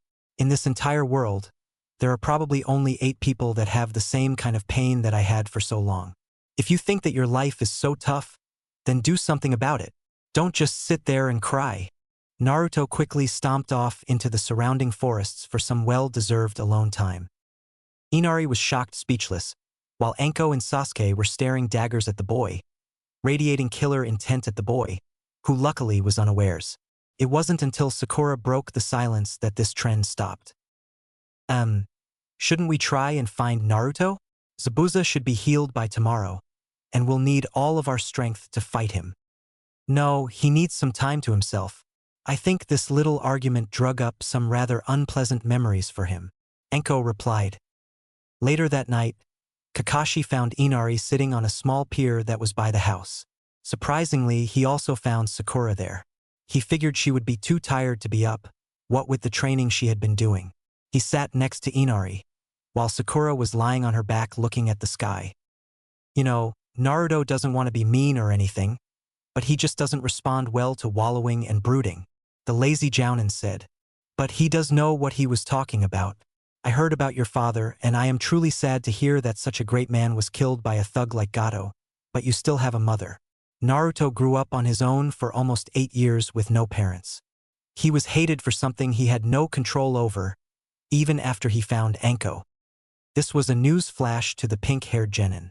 She didn't realize that people hated him just for who his mother was. This called for more contemplation. A lot more contemplation. Naruto stormed into the forest, in the exact same manner he stormed out of Tezuna's house. He was feeling emotional, not quite crying, but not too far from it. It was something he hadn't done since he moved in with his mom, and he didn't plan on starting now. So he did the best thing he knew to take his mind of certain disrespectful child. He trained and trained and trained some more. He didn't stop until it was easily midnight, and he still had energy to burn. Yes, but tomorrow is the day Zabuza is supposed to finally be healed, so I need to conserve my energy, he thought. Might as well go to sleep. With that, he lay down in the soft grass and fell into a quiet sleep. Morning dawned early, and Haku was making good use of it. The fake hunter Nin was gathering herbs that would be needed after the fight with the copy ninja Hitaki Kakashi and his team of genin. Of course, the two boys were the only ones worth preparing for. From what was gleaned during the previous encounter, it was obvious that the two were above-average tandem fighters. And then there was the strange blonde and black-haired boy. He was able to project Makibishi into Zabuza-sama. I wish I could figure that trick out. Haku entered a clearing and noticed the aforementioned boy lying in the grass. Walking towards the prone boy silently, Haku stopped and stared at the sleeping boy's face. Along with the distinctive dual whisker marks, Haku noted the small scars covering the boy's eyelids. Someone tried to remove his eyes? This thought crossed through Haku's mind without being fully thought through. Damn you, kid. Do you have any idea how hard those pieces of metal were to remove? Haku barely noticed the pain of the spines of the thistles cutting skin. As the blood slowly slid down Haku's right hand, it fell into Naruto's snoring mouth. The fake hunter turned and left the sleeping boy. When we fight, I'll make sure you can't endanger my precious person. Not even 30 seconds after Haku left the clearing, Naruto shifted in his sleep, the motion of which caused the dark blonde to bite the inside of his cheek, drawing blood and waking the boy with a yelp. Haku's blood quickly rushed towards the new entrance and Naruto began the tedious process of absorbing the new DNA. The only thing Naruto felt was a slight rumble in his stomach from a lack of food. He quickly headed back towards the house for some well-deserved food. When Naruto arrived at the house, he found that his team had already left for the bridge. They too were making use of an early sunrise. With any luck, the as-of-yet unnamed bridge would be finished by the end of next week, and this mission would end. As he was about to leave and rejoin his team, two samurai decided to cut through the front door in an attempt to abduct Tsunami. Before they could even make a snide opening remark, their stomachs were crushed by a pair of fists, courtesy of a certain genin. The pair slunk into unconsciousness rather quickly and Naruto simply cussed. His stomach was twisting and turning, and now he didn't have time for breakfast. If they attacked here, then they must also be at the bridge. I want the two of you to go somewhere safe. He addressed Tsunami and Inari, who was standing at the corner. Gather as many townspeople as you can, and prepare yourself. Gato might choose this time to make an example. He quickly ran towards the bridge and arrived just in time to see Sasuke kick the masked hunter Nin away. He quickly rushed over and joined the others. Thankfully, Zabuza and Haku were on the opposite end of the unfinished bridge. I see that the blonde boy has decided to come, Zabuza commented offhandedly. Haku, don't take any chances with those two. Something doesn't sit right with me about them. Hi, Zabuza-sama, came a high-pitched voice from behind the porcelain mask. Naruto couldn't tell whether it was a guy's voice or a girl's. Suddenly the mist ninja split into two, then four. The masked person kept on dividing so fast it was making Naruto's head spin and his stomach twist. A sudden twinge of pain ripped through the right side of his head and he instinctively reached up and grasped his temple, completely missing the senbon that Haku threw at him. His eyes rolled up into the back of his head and he began to pitch forward, right as the needle pierced his stomach. Naruto hit the ground with a thud and didn't move. Last time. Suddenly the mist ninja split into two, then four. The masked person kept on dividing so fast it was making Naruto's head spin and his stomach twist. A sudden twinge of pain ripped through the right side of his head and he instinctively reached up and grasped his temple, completely missing the senbon that Haku threw at him. His eyes rolled up into the back of his head and he began to pitch forward, right as the needle pierced his stomach. Naruto hit the ground with a thud and didn't move. In less than a second, Anko was at her son's side, checking him over and calling his name. Sasuke was able to refrain from attacking only because he was frozen with dread. He was unable to help his family again. Sasuke, he'll be fine, he's still breathing and his heart rate is a bit high, but it's still strong. I'm more worried about the acid in his stomach, damaging his muscles and other organs right now, Anko said through clenched teeth. But since I'm worthless when it comes to being a medic Nin, I think I'll take out my frustrations on a certain mask-wearing kid. With that declaration of pain, Anko and Sasuke engaged the mist ninja. Kakashi placed himself between Zabuza and Tazuna along with Sakura. Suddenly, a thick mist began to roll through the area. As if it were some unseen signal, both Zabuza and Kakashi disappeared into the fog. Sakura, you need to protect Tizuna and Naruto. I'd suggest you use your new skills now, but keep some chakra left, in case it is needed. Kakashi's disembodied voice rang out through the fog, before the sounds of battle replaced it. Sakura only nodded and gave a silent good luck to all of the Konoha shinobi, before she moved over to Naruto's body and dragged him back towards Tizuna. Once she was done with that, she bit her thumb and drew blood. Quickly performing seals, she quietly muttered, "Kuchios no Jutsu," summoning technique. With an audible poof, two dogs appeared and stood guard over Tizuna and Naruto. One was an adult golden retriever. He was about 3 feet long and 2 feet tall. He weighed almost 60 pounds and had a small Konoha leaf embroidered onto a handkerchief around his neck. The second dog was an adult bearded collie. She wasn't as tall as the golden retriever, but weighed almost as much. She was only 2 feet long and a foot high, but was much more energetic. In the week that she had been practicing the technique, her chakra reserves had grown rapidly. Since the summoning took a lot of chakra to do, it drained her quickly, and she was then forced to practice controlling what little chakra she still had. The two dogs in question didn't take much chakra to summon. It was about the equivalent of making 4 bunshins, 5 times each. So for Sakura, that was a lot of chakra. Kamayaku, Streak, Anchu, Grace. I need you to guard Tizuna-san, while I check on Naruto, Sakura ordered. The two dogs quickly padded over to the old man and tensed as they monitored the battle around them. Well, Kamayaku did. The golden retriever was more battle-hardened than his compatriot. Anchu simply stood there and wagged her tail in anticipation. Sakura quickly worked to diagnose her fallen teammate. His breathing was indeed very labored. His heartbeat was becoming weaker and weaker, and he was beginning to sweat, despite the coolness of the fog, indicating a fever. His body was trying to burn out some invader. While Naruto was unconscious, the Kyuubi was working overtime. Something in the DNA of that hunter Nin was not agreeing with Naruto's DNA. The demon knew that he could stop the process of absorption anytime he wanted. The seal did allow him to heal his vessel, but he chose to wait. Just a little more time, kid. Just wait a little more. In just a few minutes, his vessel's bloodline would finish copying over the important code for the new bloodline, mastery of water and ice, and he could stop the process.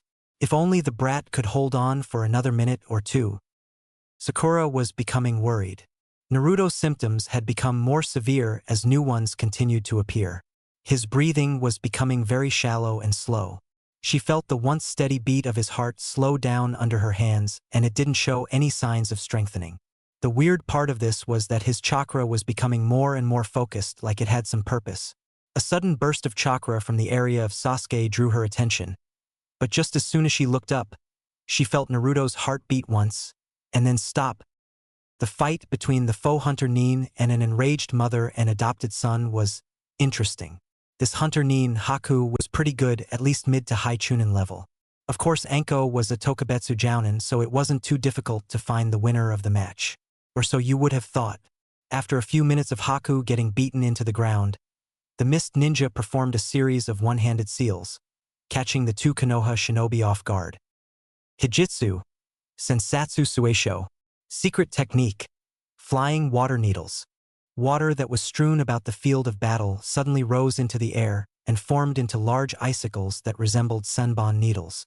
The deadly popsicle suddenly flew towards the duo, and they were forced to jump into the air at the last minute by adding chakra to their legs to gain more height. As the pair landed, they noticed the small flare of chakra that gave away the annoyance in the Mist Ninja. Hijitsu, Makyu Hayushu, secret technique, demonic ice mirrors. Once more, water rose up from the bridge and solidified, this time into thick sheets of ice that created a cage of glistening mirrors. Haku slowly walked into the mirrors, and suddenly the missing ninja appeared in every one of the mirrors, moving faster than normal eyes could follow. Sunbon flew from every direction and hit precise points on Anko's arms, immobilizing them. Sasuke quickly activated his Sharingan and rushed to his mother's side. He quickly removed 3 of the 5 needles that were holding her arms hostage, but was forced to move out of the way by another volley of the thin metal needles. Damn! This is going to get difficult. he thought before launching into another attack. Sakura was panicking. Her teammate was technically dead at her knees and she didn't know what to do. The first aid covered in the academy was very basic and didn't involve reviving a dead person. She just froze as time slipped by. The sounds of battle didn't distract her, and she continued to stare at Naruto. His face was pale and his lips were becoming blue. As she knelt next to his body, tears began to form in her eyes and she cried. She cried at her own inadequacies. She cried at her teammates' unfinished goals. And she cried that a brother and mother would have to deal with this reality. She closed her eyes and wept. While Anko and Sasuke were engaged in their own battle and Sakura was dealing with her dead comrade, Kakashi was fighting Zabuza. The mist ninja was proving to be a worthy challenge, and with the addition of the unnatural mist floating through the area, his Sharingan was next to worthless. The first 2 strikes went to the nuke Nin from Kiri, but they weren't as bad as they looked. A slight cut to the side was more or a hindrance in terms of mobility than a hindrance to his life, and a bruise was forming on his other side from a vicious kick, but all in all things couldn't be going better. His plan was going well. Anko and Sasuke were mopping the floor with Zabuza's accomplice, and Sakura was guarding Tazuna and Naruto. He could finish this fight in one move, or he could have, until he heard Sakura start bawling. It was that slight noise that caught the ears of Zabuza, who was a master of silent killing. He knew that the blonde was lying motionless if not dead and his pink-haired teammate was crying over him, leaving the bridge builder defenderless. It was the perfect time to strike. Moving silently, Zabuza made his way towards Tazuna, and once he spotted his target through the mist he charged the man.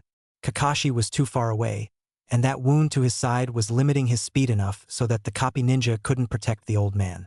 Zabuza swung his large sword at the bridge builder's head, only for the old man to be tackled by a large golden dog. The mist ninja was even more surprised when a second dog, this one white and black, attacked him.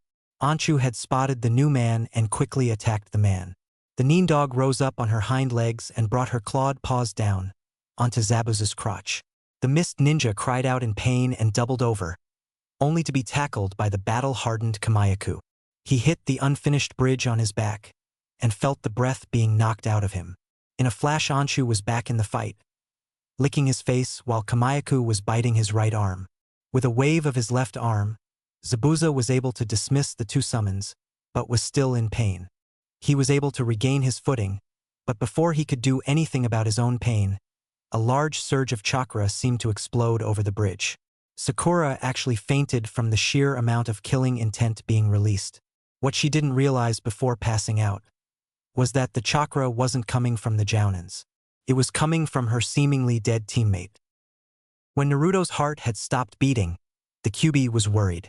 The human body can only survive for a short amount of time without air, and if the DNA absorption didn't finish soon, both he and the kid would die. Almost a minute after Naruto had taken his last breath of air, the process was complete enough for Kyuubi to halt the process. Scanning over the remaining code, the monster fox was able to isolate the problem that Naruto was having. Ah, yes, that would cause his reaction. Won't the Baka be surprised to find this out? He mused as he sat back and watched as normal functions returned to his container. Naruto felt the chakra of the Kyuubi flowing through his system, whereas before he felt nothing. It was like this was the first thing he had ever felt. Felt, right? Like it belonged. He heard the muffled sound of Sakura fainting behind him, and he shakily stood up to inspect the fighting going on around him. What he saw threw him into a rage, the likes of which had never been seen before. On the ground lay his adopted brother, Sanbon, piercing his body like a pincushion. His mother had a fair number of needles in her as well, although she was able to dodge most of the thin projectiles. They were trapped in a crumbling cage of mirrors that seemed to glisten in the weak sunlight. He quickly activated the Sharingan and saw the residual chakra in the mirrors. It wasn't an extraordinary amount, so why was his brother and mother injured so? With a pulse, the chakra of the demon fox flooded through him, and the reasons ceased to be important. Someone had harmed his precious people, and that someone would die. The demonic ice mirrors had turned the tide of the fight. Or actually, the needles that were preventing Anko from using her arms were. If she could move her arms, she could summon a snake or use a fire jutsu. But no, there were needles in her arms that prevented her from doing anything other than dodge. Luckily, the 3 needles that Sasuke had removed were helping restore some movement, and soon she would be able to move her arms enough to remove the final 2. She just hoped that Sasuke could hang on for a while longer. Sasuke was holding his own. His Sharingan was able to anticipate the movements of his opponent, but dodging the needles that were thrown at him was more difficult. If he could destroy the mirrors, then maybe he could buy enough time for Anko to escape or remove the needles. He was beginning to feel the strain on his chakra reserves, but he could hold on for a while longer. While the Mist Ninja was preoccupied with a scorch mark on the pants of his or her battle kimono, Sasuke quickly ran through some hand seals before inhaling a deep breath. Katan, Gukakyu no Jutsu, Fire Type, Grand Fireball. A large ball of flame shot from Sasuke's mouth and impacted the 3 closest ice mirrors. A large cloud of steam issued forth, and when it cleared, the Uchiha was astounded to find that his attack had little effect. "My mirrors cannot be broken by your attack," the mysterious shinobi said, returning his or her attention to Sasuke. The Uchiha glared back at his opponent and tried the Grand Fireball, this time with a twist. Using the new knowledge from his ancestors, Sasuke narrowed the stream of fire coming from his mouth, so that it was only a few inches in diameter. It had the same amount of fire as the normal attack, but this one was focused. It impacted a soul mirror, which held its shape for a second, before subliming into steam. Although he didn't realize it, Sasuke had just taken the first step towards learning Katan. Karyu Enden, Fire Type, Fire Dragon Flame Bullet, a very advanced Katan technique. Now to get rid of more of those damn mirrors, he thought, and once more flew through the familiar hand seals. After destroying more than half of the almost 20 ice mirrors, Sasuke ran out of chakra to perform the modified technique. The amount of chakra it used was high, and the Mist Ninja was still throwing Senbon at him.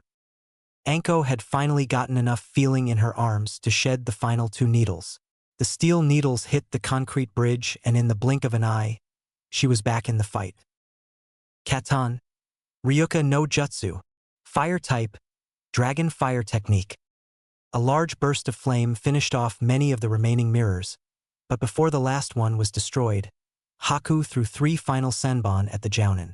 But instead of hitting the intended target, Sasuke threw himself in front of his mother and took the needles to the chest. Anko was able to catch him as he fell to the ground, but noticed to her horror that all of the needles had pierced through his right lung. That was what Naruto saw as he awoken, his brother in his mother's arms. "This is bad. I only have enough chakra for Makyu Hyushu once more," Haku thought as the boy who was releasing an insane amount of chakra approached. Running through the hand seals once more, the Hunter Nin was shocked when Naruto entered the mirrors as well. "There is nowhere you can hide from my wrath. For harming my family, my precious people, you will die." The boy's voice was colder than the mirrors that formed the battleground. Both Zabuza and Kakashi felt the exponential increase in chakra. Both were shocked by the output that was coming from a scrawny kid. "What is this kid?" Zabuza thought, taking his eyes off Kakashi for a crucial instant. "Has the Kyuubi broken free? No, the seal is still intact. I must finish this now." Kakashi then reached into his flak jacket and removed a small scroll. He unrolled it and, using some blood from a previous wound, smeared a thin line across the black ink of the scroll. He refurled the paper using some acrobatic tosses and slammed it into the ground. Kuchios, Doton, Suga no Jutsu, Summoning, Earth Type, Tracking Fong Technique. A crack in the bridge formed and ran from the scroll towards Zabuza. Suddenly, several large dogs burst from the ground and used Zabuza as a chew toy. "Give up now," Kakashi calmly stated. "If you don't, your future is death." "Damn you," Zabuza growled at the silver-haired man, but it was a show of false bravado. He couldn't move his arms even an inch. Kakashi began to make hand seals and then proceeded to grab his wrist. Chakra gathered in the palm of his hand and began to crackle like lightning. The sound this attack made was unbelievable. It sounded like a flock of birds were chirping, no, laughing at the prone form before the copy ninja. "I'll give you one more chance. If you don't surrender, you will die." Haku was worried. Almost drained of chakra, there was little chance that the blonde could be defeated, especially since Makyu Hyushu was worthless. The blonde and black-haired ninja was attacking ruthlessly and with no opening for counterattacks. It would only be a matter of time before he landed the decisive hit, for with Haku nearly drained of chakra, there was no way to retaliate. Firing more senbon, and a stray kunai at the enraged boy, Haku was surprised by the tactic that was subsequently employed. Suetun Suijin Hiki. Water type, water barrier. The projectiles were swallowed by a wall of water at least 4 feet thick. Suddenly, the water barrier began to spin like a top, and the missiles changed course. As water flew off of the barrier from the high-velocity spin, it froze into elongated shards of ice. Matiki Sandansha, shards of winter. The new spin on the Sensatsu Sueisho took Haku by surprise. The ice shards hit home and threw the mist ninja to the ground, as well as dislodging the mask. Haku was rendered unconscious by the force of the fall and didn't see the enraged boy approaching. Naruto stopped to stare at his opponent. He was expecting either a girl or a very effeminate man, but this was different. Even without the mask on, he still couldn't tell what the gender was. It was rather infuriating, actually, and it was at this time that the Kyuubi's chakra quit flowing through him and the events of the past few minutes caught back up. He felt tired, more so than he had on the rare occasion that he suffered from chakra exhaustion. There was also a dull pain that throbbed through his body, and an itch was slowly spreading from his right arm towards his chest. He suddenly fainted next to a defeated Haku due to exhaustion. Kakashi was cursing his luck. He had charged Zabuza with the intent to finish the man off, but suddenly his summons were dismissed and Zabuza was free to flee back into the mist. Looking at the scroll, Kakashi noticed some senbon and ice fragments stuck into the scroll, destroying it. Without the tracking fong, Kakashi was forced to resort to a different tactic.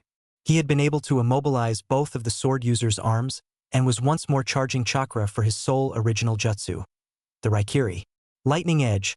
Once his arms were useless, the mist Zabuza had created disappeared and Kakashi was able to see the damage the various fights had done. Naruto, Sasuke, Sakura, and the mist ninja, Haku, were unconscious, and Anko was helping the wounded. She was working on reviving a fainted Sakura when she sensed a foreign presence on the bridge. The thump of a cane echoed across the bridge. Looking behind Zabuza, everyone who was conscious noticed a short man with grayish-brown hair and a mustache.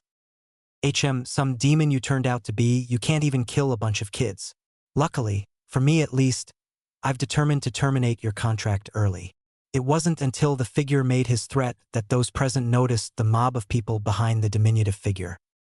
Gato, Zabuza growled. Kakashi, it seems that I no longer have a reason to fight you. I do have one last request though. Would you lend me a kunai? Using his teeth, Zabuza unraveled the bandages that his mouth from view and caught the kunai that was lazily tossed to him by the copy ninja. Dashing forward, the demon of the mist madly hacked his way through the throng of bodies surrounding his former employer, taking many slashes and stab wounds from various weapons in the process. Finally reaching his target, Zabuza cut Gato's thought cleanly and watched as the life slowly ebbed from the fat man. He then collapsed from the wounds he had received earlier. None of the thugs dared to approach the man, for fear of their lives.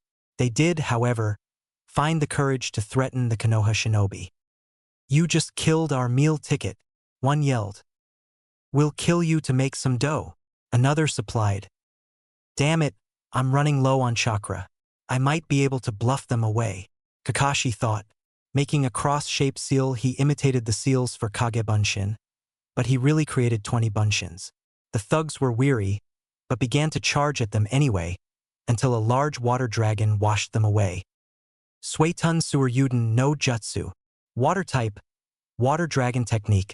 The weak voice of Sasuke came from behind the copy ninja. Anko returned to her injured son's side and helped him over towards where Sakura and Naruto were laying. Haku lay a bit away from the group. Covering his Sharingan, Kakashi made his way towards the only other body on the bridge, Zabuza. The mist ninja was still alive, but was fading due to a lack of blood. Kakashi, I have one more favor to ask you. Zabuza's voice was weak and nearly inaudible. I want you to bury me here. It's kinda nice. Those were the last words spoken by Momochi Zabuza, the demon of the bloody mist. Once all of the surviving shinobi, including Haku, were transported back to Tezuna's house.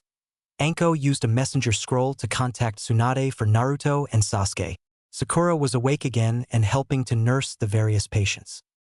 Luck was on their side since Tsunade happened to be only 2 days away from the Wave Country and was going to be there in less time than that. Haku was being kept under a genjutsu that kept him or her asleep. Although there was little fear of the kid killing anyone, the risk they ran if he or she attacked anyone was higher. Naruto was still asleep and Sasuke was simply suffering from chakra depletion, but those holes in his lungs could be a problem. All the Konoha shinobi could do was wait. The next day, Tsunade arrived around dinner time and set to work immediately. Her assistant Shizune was currently checking on Haku, and her report was due shortly. Sasuke was patched up with little problem. The Senbon attack to his lung looked worse than it was, but it would have escalated had he not received proper treatment. Naruto was a bit of a mystery. Tsunade had a list of his symptoms, but couldn't come up with an explanation for his illness. All of his ailments were common to allergies, but thanks to the QB, Naruto had never been sick a day in his life or had allergies. Even the fainting was consistent. If an allergic reaction is left untreated, it may escalate to anaphylaxis, which if untreated could turn fatal. Tsunade was once again using a basic diagnostic technique on the QB container when Shizune entered the room and whispered in her ear. Tsunade's brow wrinkled before a look of comprehension dawned. She nodded to Anko, and the Jounin motioned for Sakura to leave the room. She did so with a look of frustration on her face. Her team didn't trust her to be in their conversation. It would appear, the blonde Sannin began, that Naruto absorbed another bloodline. I noticed the change in his blood, but without the equipment necessary to perform extensive tests, I didn't know what occurred. You said that he showed the same abilities as Haku, right? Due to his bloodline? And his guest. Naruto has never had any problems with absorbing anything, but this time he did. All of his prior symptoms are consistent with an allergy, but I didn't know the source until now. It would appear that Haku transferred some of her DNA into Naruto. All of the DNA up until this point was male, but I believe that the female DNA caused an allergic reaction. I think we just have to wait for the QB to eliminate the excess DNA in his system, and he will be as good as new.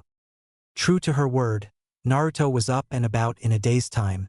After the explanation of what happened, he was more than happy to train with his new bloodline. He would disappear into the woods for hours at a time. Sasuke was less fortunate. Sakura continued to hang on to him wherever he would go. The only place he was able to get some peace was around Haku. For whatever reason, Sakura was afraid of the mist kunoichi, probably because Haku would kill Sakura in no time. It was while Naruto was off training and Sasuke was able to avoid Sakura enough for Haku to ask the Uchiha a question. Yukaya-san, your mother, she told me that your past and mine were similar. Do you know what she means? The brunette asked. Sasuke thought about it. He didn't know that much about Haku. No, I don't, he answered. But maybe we should talk and find out what Anko-ka-san meant. I'll go first, Haku said. I was born in Kirigakure. Well, actually it was a small outlying town, but that's like splitting hairs. My mother was the one with the bloodline, the mastery of water and ice, but she hid it. In Kiri, bloodlines like mine were feared and those with them were hunted down and killed. When my father found out that my mother had one, he killed her and then he tried to kill me. I don't remember what happened, but somehow I was able to kill my father and all of the members of the mob he had gathered. Then I ran. I ran as far and as fast as I could. I lived on my own for a few years before I met Zabuza-sama. He trained me to be a shinobi and took the place of my father. Eventually Zabuza led a failed coup and we had to flee from the Mist Village. We took jobs as nuke-nin for various individuals until we were contacted for this assignment. What about you? Sasuke was amazed by the similarities in their lives. Granted, he hadn't killed his father, but they were both the last of their bloodline, not including Naruto, and had adopted new families. I was born into the Uchiha clan. We were famous for our Sharingan and made up the entirety of the police force. But then my brother killed off the entire clan. He used a genjutsu on me and made me relive the slaughter of my family for 3 straight days. When I awoke, I was in the hospital and depressed. It wasn't until Hokage-sama took me to see Naruto and Kasan that my life changed. Anko has become my mom and Naruto is the only one I will ever call brother again. This time it was Haku who was in awe of the similarities of the two. They continued to compare their lives for a long time. It wasn't until dinner that the two returned, earning a death glare from Sakura and two mischievous looks from Anko and Naruto. In fact, after dinner, Haku approached Kakashi and Anko about returning to Konoha with them, to live life as a civilian. She said it was what Zabuza would have wanted, but deep down Sasuke knew it was because of the same history the two shared, and for once, he didn't mind a girl following him. Sarutobi, the Sandaime Hokage, rolled the message he had been reading up inside. Team 7 was returning from their C-turned-B-turned a rank mission late but intact. Actually, they were plus one member, a mist kunoichi named Haku, who wished to become part of the village as a civilian. The report included her history, and truthfully Sarutobi was impressed. It wasn't every day that the apprentice to the demon of the bloody mist wished to join your village, let alone as a civilian. Well, he'd be dead before he let an opportunity like this slip away. He called some selected individuals into his office. Moments after his summons left his possession, the four people he had called arrived. Yuhi Kurenai, Yumino Irika, Shiranui Ganma, and Marino Ibiki all entered the office of the Hokage with various degrees of cluelessness, although Ibiki hid his best. "You called us, Hokage-sama?" Irika asked the old man. "Hi. Team 7 will be returning with an extra member, a former mist kunoichi by the name of Haku. She was apprenticed to Momochi Zabuza until his death a couple days ago. She wishes to become a Konoha citizen, however, due to her skills. I would like her to be a shinobi. The only problem is that she would need someone to adopt her and sponsor her. She has lived through the mist's cleansing and hasn't had a true family for years. You four are the only ones with the ability to defend her, should Hunter Nin come for her, as well as provide the correct atmosphere for someone her age." He handed the four the letter he had received from Kakashi and Anko. In turn, the quartet passed it around and read its contents. "Hokage-sama," Irika spoke, "I would like to adopt Haku, seeing as how she is already bonded with Sasuke and Naruto, but as a Chunin, I don't have the income to support anyone besides myself, and that's if I don't treat Naruto to ramen. I'm afraid that I wouldn't provide the correct atmosphere in a home that you are looking for," Ibiki stated. Genma was about to make some excuse when Kurenai spoke up. "I'll take the girl," she stated calmly. "I have been lonely as of late, and a companion would do me wonders, and as skilled as she is, perhaps she could inspire Hinata." The Hokage merely nodded his head and dismissed the others. "I will have the paperwork for you later today, and they should be returning in 3 or 4 days. There was a slight incident involving Naruto, but it has been taken care of." Kurenai nodded her head and left the office. 3 weeks had passed since that meeting in the Hokage's office. Team 7 had returned safe and sound, although Sakura was still glaring/hiding at/ from Haku. Speaking of the ex-mist ninja, Yuhi Haku was adapting very well to her life as a Konoha shinobi.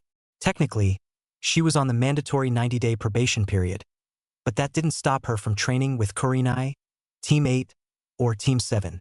Originally, the plan was to have her trained as a medic ninja, but it quickly turned out to be a bad idea.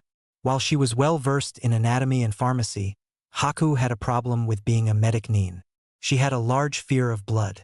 Not Tsunade large, but somewhere in between freak-out/panic/faint.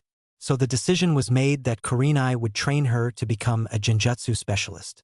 It turned out that Haku had chakra control to rival Sakura, but larger chakra reserves, something the pink-haired girl found to be a grave injustice, although no one was quite sure how she came to that conclusion. Turned out to be the correct move. Haku seemed to be a natural at deception and manipulation, so genjutsu came naturally to her. She didn't have a large number of techniques, but when she used them in conjunction with her bloodline limit, they became very difficult to combat. Speaking of blood limits, our protagonist was currently practicing his new bloodline in the forest. Needles of ice were scattered around the area, and even a few had hit their target, Anko. She was pleased with her son's progress with his newest addition. He was faster than Haku when he used the demonic ice mirrors and when he didn't, but he was quickly growing bored of the same two techniques, so he'd create his own. Whenever Team 7 wasn't training, the different members had their own routines to follow.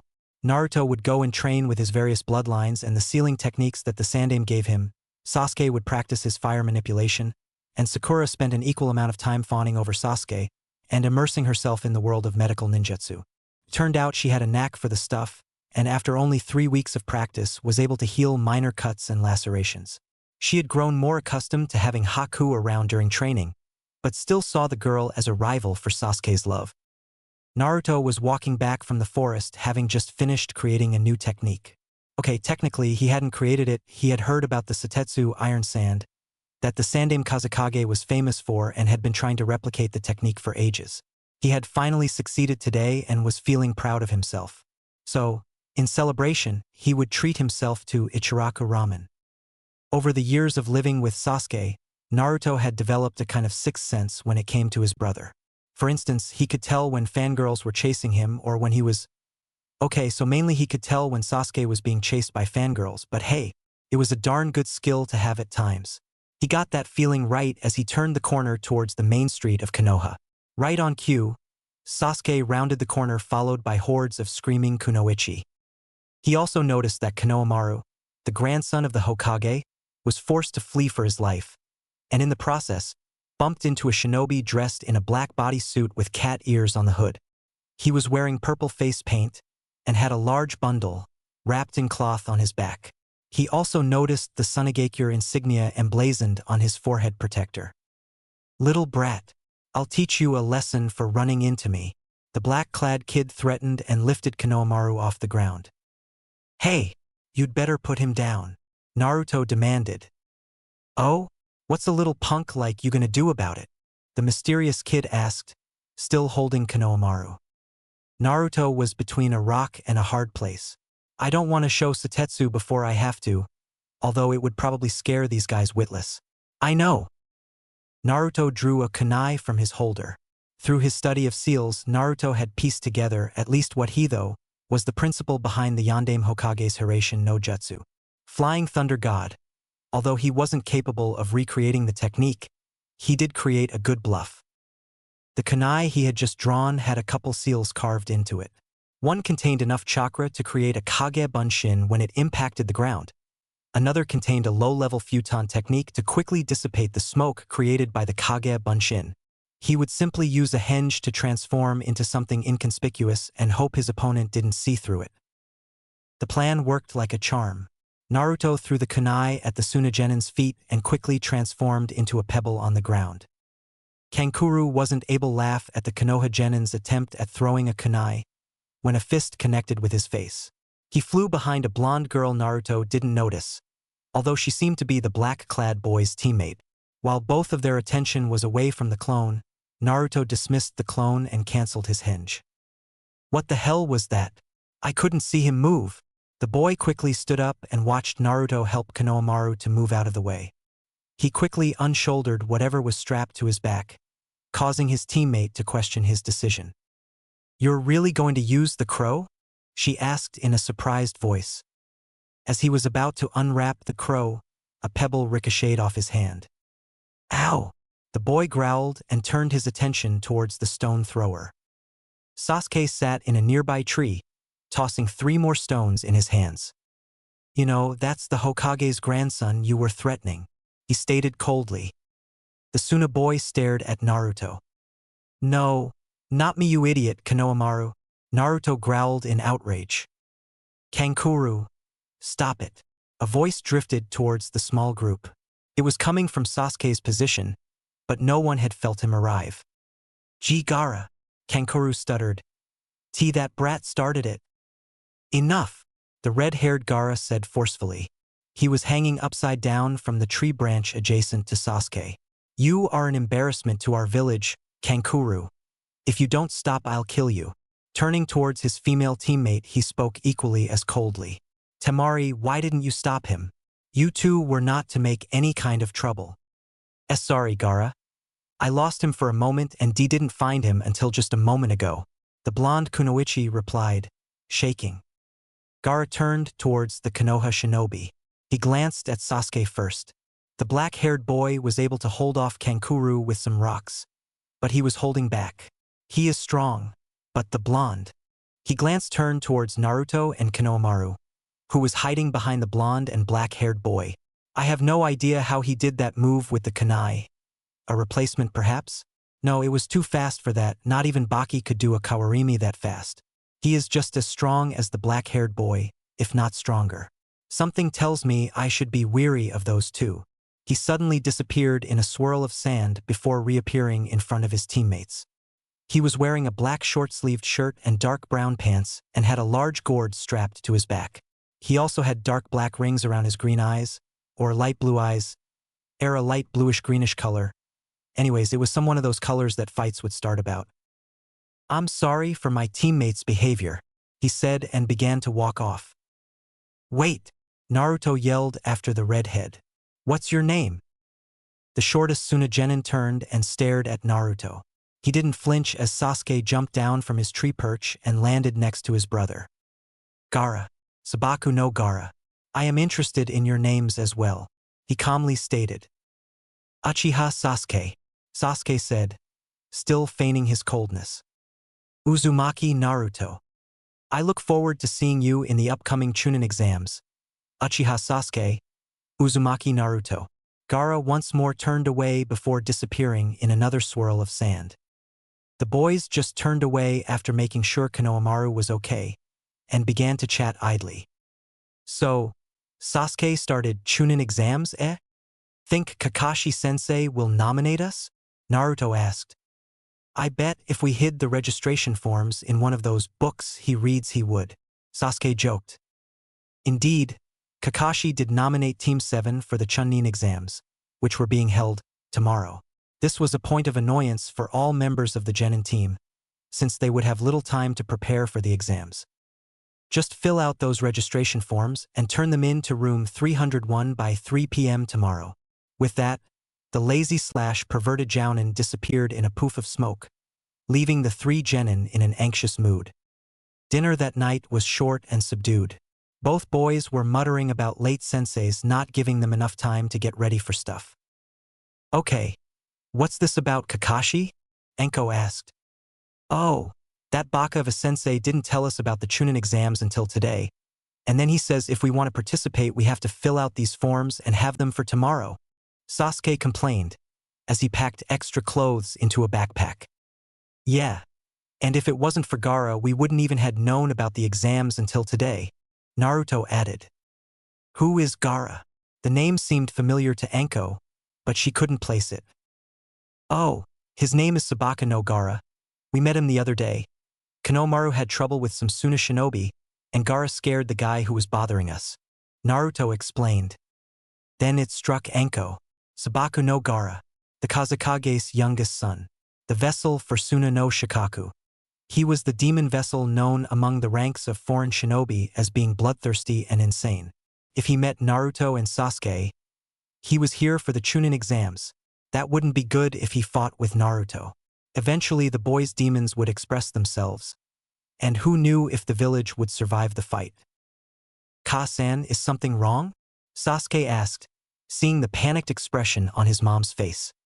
"Boys, Sabaka no Gaara, he's like Naruto. He had a demon sealed inside him at birth also, but something is wrong with him.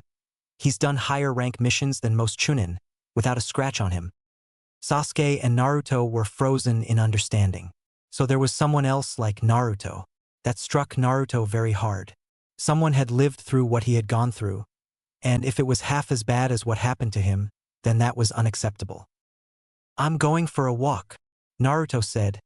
His voice sounded dead as he exited through the door. Gaara was sitting on the roof of a random building staring at the moon. It was only a quarter full, but already he was dreading the full moon. The voice always got unbearable on those nights. He suddenly felt a presence behind him and without turning his head, ordered the sand he controlled to crush the intruder. "Suetun, Suijin Hiki."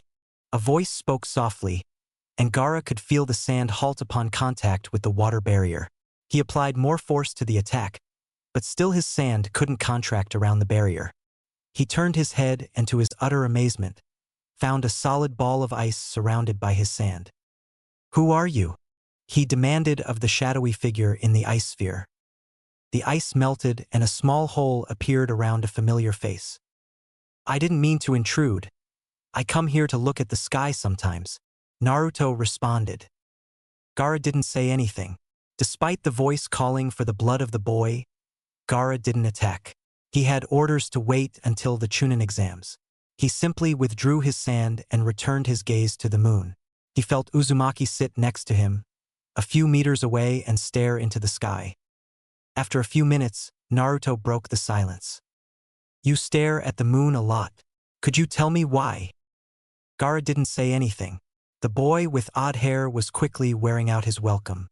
"Kill him later." He stood to leave and turned his back to the boy when he heard the boy again. "It's because it seems so alone, isn't it?" Gaara froze. "I thought so. I used to feel the same thing. Until I was almost 8, I lived on my own. I assume that you've heard of the Kyuubi attack, so that in itself is nothing unusual, but while many orphans of the attack were adopted or lived in orphanages, I was different. When I was 5, the orphanage I was living in kicked me out. Told me that I wasn't wanted by anyone and that if I knew what was good, I'd go and kill myself and save the village the trouble. Since I couldn't enter the academy until I was 7, I lived off an allowance that the Hokage gave me. But the looks that followed me, I got those for as long as I can remember. The looks of disgust, the looks of hatred, I got so many of them that I would hide in my shabby apartment for weeks at a time, not leaving until I had to buy food. Hell, isn't it? Not being loved. Not being acknowledged. That's a pain no one should live through." Gaara's eyes widened. As a boy, he had never known described his life to a T. "Then I met Ka-san, and Sasuke, and Kakashi-sensei. They saved me from that pain. They made my life worth living. I don't know how bad you had it in Suna, but from your appearance and reputation, I can guess it's been worse than mine." Gaara turned to look at the boy, who was still staring at the cloudy sky. "I'm a monster you wouldn't understand. I can survive on my own. I live to prove my existence." "What makes you so sure?" Naruto asked, still staring at the sky. Gaara simply continued to glare at Naruto. Naruto sighed. "Look, I know the history of Shikaku. The Ichibi, one-tailed, was imprisoned inside a tea kettle and then inside of 2 others. And then you don't believe that I can know the pain you've lived through. So I'll ask you this. How strong a tea kettle would you need for Kyuubi?" Gaara was in shock. Beside him sat the vessel for the Kyuubi no Yoko. The strongest demon to roam the earth was imprisoned inside a boy his age. "I may have the strongest demon in existence sealed inside of me, but even I can't live by my own. Not like I was. I don't know what the sky looks like in Suna, but I've heard of sandstorms that block out the sun, so I'll assume you don't get a good look. Look at the sky sometime. Not even the moon is ever alone." Gaara stared up as the clouds, which were obscuring the heavens, parted. There was the moon, as big and bright as ever, but in the background were thousands of millions, perhaps billions of twinkling stars, shining compassion and friendship to the lonely moon. "There is no need for you to be alone, Gaara. If you want, I'll be more than happy to be there for you when you need me." With that, Naruto leapt from the roof and headed home again. Gaara simply stood exactly where he was for a while, before sitting down and thinking about the boy who knew his pain so well. The next day, Team 7 headed towards the academy, room 301. They entered a hallway and saw a bunch of teams mulling about, since 2 genin were blocking the door to room 301. "You aren't fit to become Chunin," one said. "Yeah, we've seen people quite as ninjas because of the Chunin exam. Go home while you can. People die in this exam," the other ordered. A boy in an atrocious green spandex suit with black hair in a bowl cut was pleading with the 2 genin. A kunoichi with her chestnut brown hair up in 2 buns was pleading with the green-clad boy. Team 7 assumed they were on the same team. Then where was their 3rd member? Sasuke then spotted his rival, Hyuga Neji, leaning against a wall, arms crossed and eyes closed. Team 7 walked past, but Neji opened his eyes and spoke before they got too far. "Uchiha." Sasuke replied in kind. "Hyuga. Uchiha. Hyuga. Uchi dash. Okay already. You know each other's last names." "God, that was annoying," the girl yelled at the competing genius ninja. Neji and Sasuke simply turned their backs to each other and folded their arms against their chest. "HN." They both grunted in unison, creating another staring contest. Yep, it was a Tester 1 fest fit for a high school locker room. You might as well take down the crappy genjutsu you have up. The rookie geniuses were once more speaking in unison, trying to constantly outdo each other. More glares ensued. So, you figured it out. Well, seeing isn't enough. One of the genins said, before charging the two teams, only to be stopped by the green boy. Lee, the kunoichi said, belittling her teammate. I thought it was your idea not to show off our strength? The boy sheepishly bowed. Gomen, Tenten, I forgot. The two teams walked towards room 301. The two captains were still glaring at each other, while Tenten and Naruto were cracking up at the two geniuses acting like small kids. As they approached the room, they found Kakashi and a future version of Lee waiting for them. Aha! I told you my youthful team wouldn't show up after your team. My eternal rival, the future Lee bellowed at Kakashi. I'm sorry, Guy. Did you say something? Guy began to cry. Darn you and your hip attitude. Well, it's a good thing you're all here. The test is optional, but can only be taken in teams of 3. So if someone hadn't come then their entire team would be unable to participate. Kakashi explained. The two teams entered the door to uncertainty. Team 7 entered the waiting room for the Chunin exams, where they were greeted by a loud shout from Inuzuka Kiba. Finally! About time you guys showed up, the brash boy yelled. Sasuke was still locked in a staring contest with Neji, so it fell to Naruto to answer the call. Yeah, whatever. Dog boy, we had a little run-in with a couple of egos. Upon seeing the questioning look of the Inuzuka, Naruto pointed over his shoulder at Sasuke and Neji, who were still locked in an ocular war. TCH. So troublesome. I figured at least one of our teams wouldn't be nominated. The forever lazy voice of Shikamaru drifted towards Naruto. Hey, Shikamaru. Naruto replied to his friend, noticing Chuji was following the lazy boy. How you been? I haven't seen you guys much since we started missions. Ma, D-rank missions are too troublesome, was the only reply given. Around this point, the remaining members of Teams 8 and 10 met up with the members of Team 7, Team Guy, and Team Overinflated Ego. Sasuke and Neji. Yamanaka Ino immediately tired to latch herself to Sasuke, but the Uchiha was able to dodge the tackle, miraculously without blinking. Ino pig, you leave Sasuke-kun alone.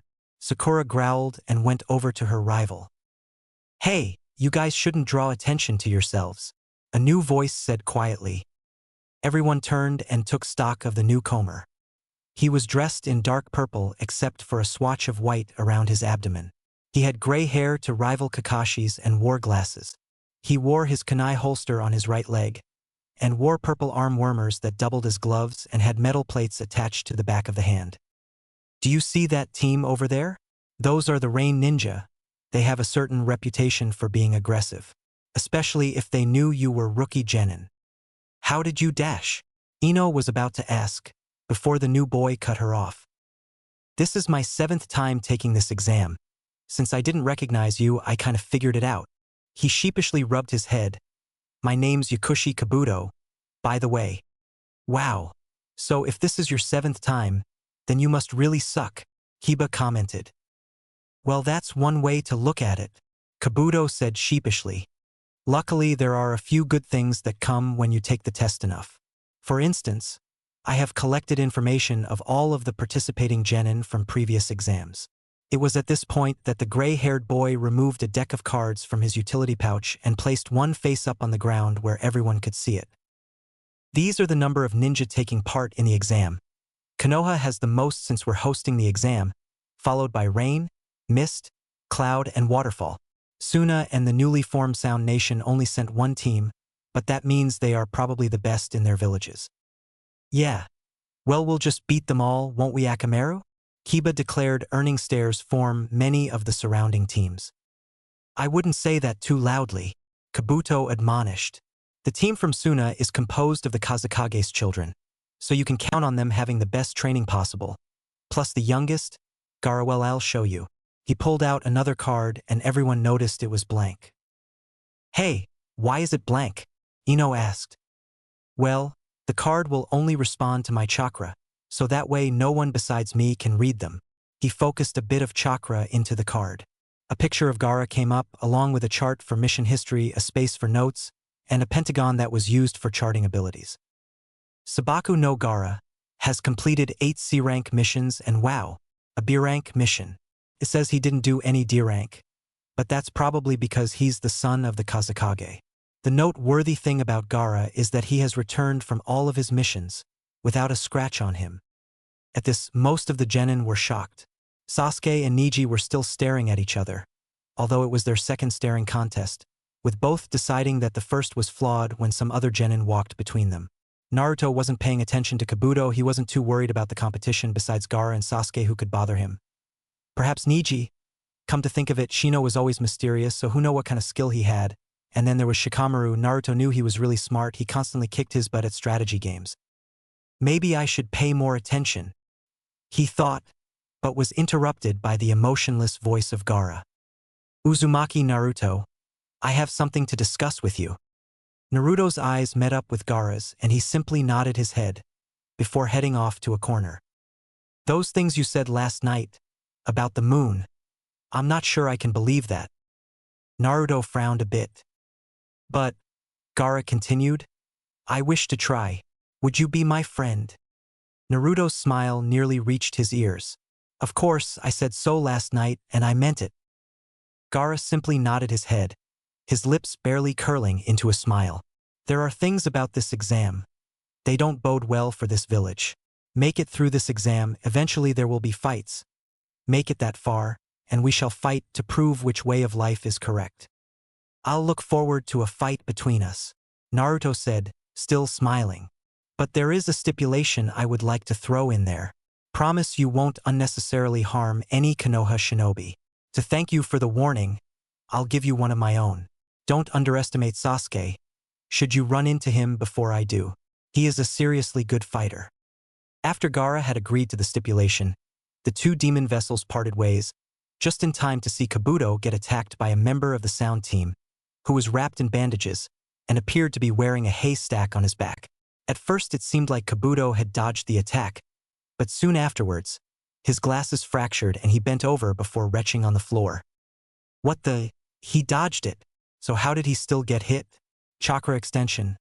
No, that takes extremely good control to do. Most genin couldn't do that, so how?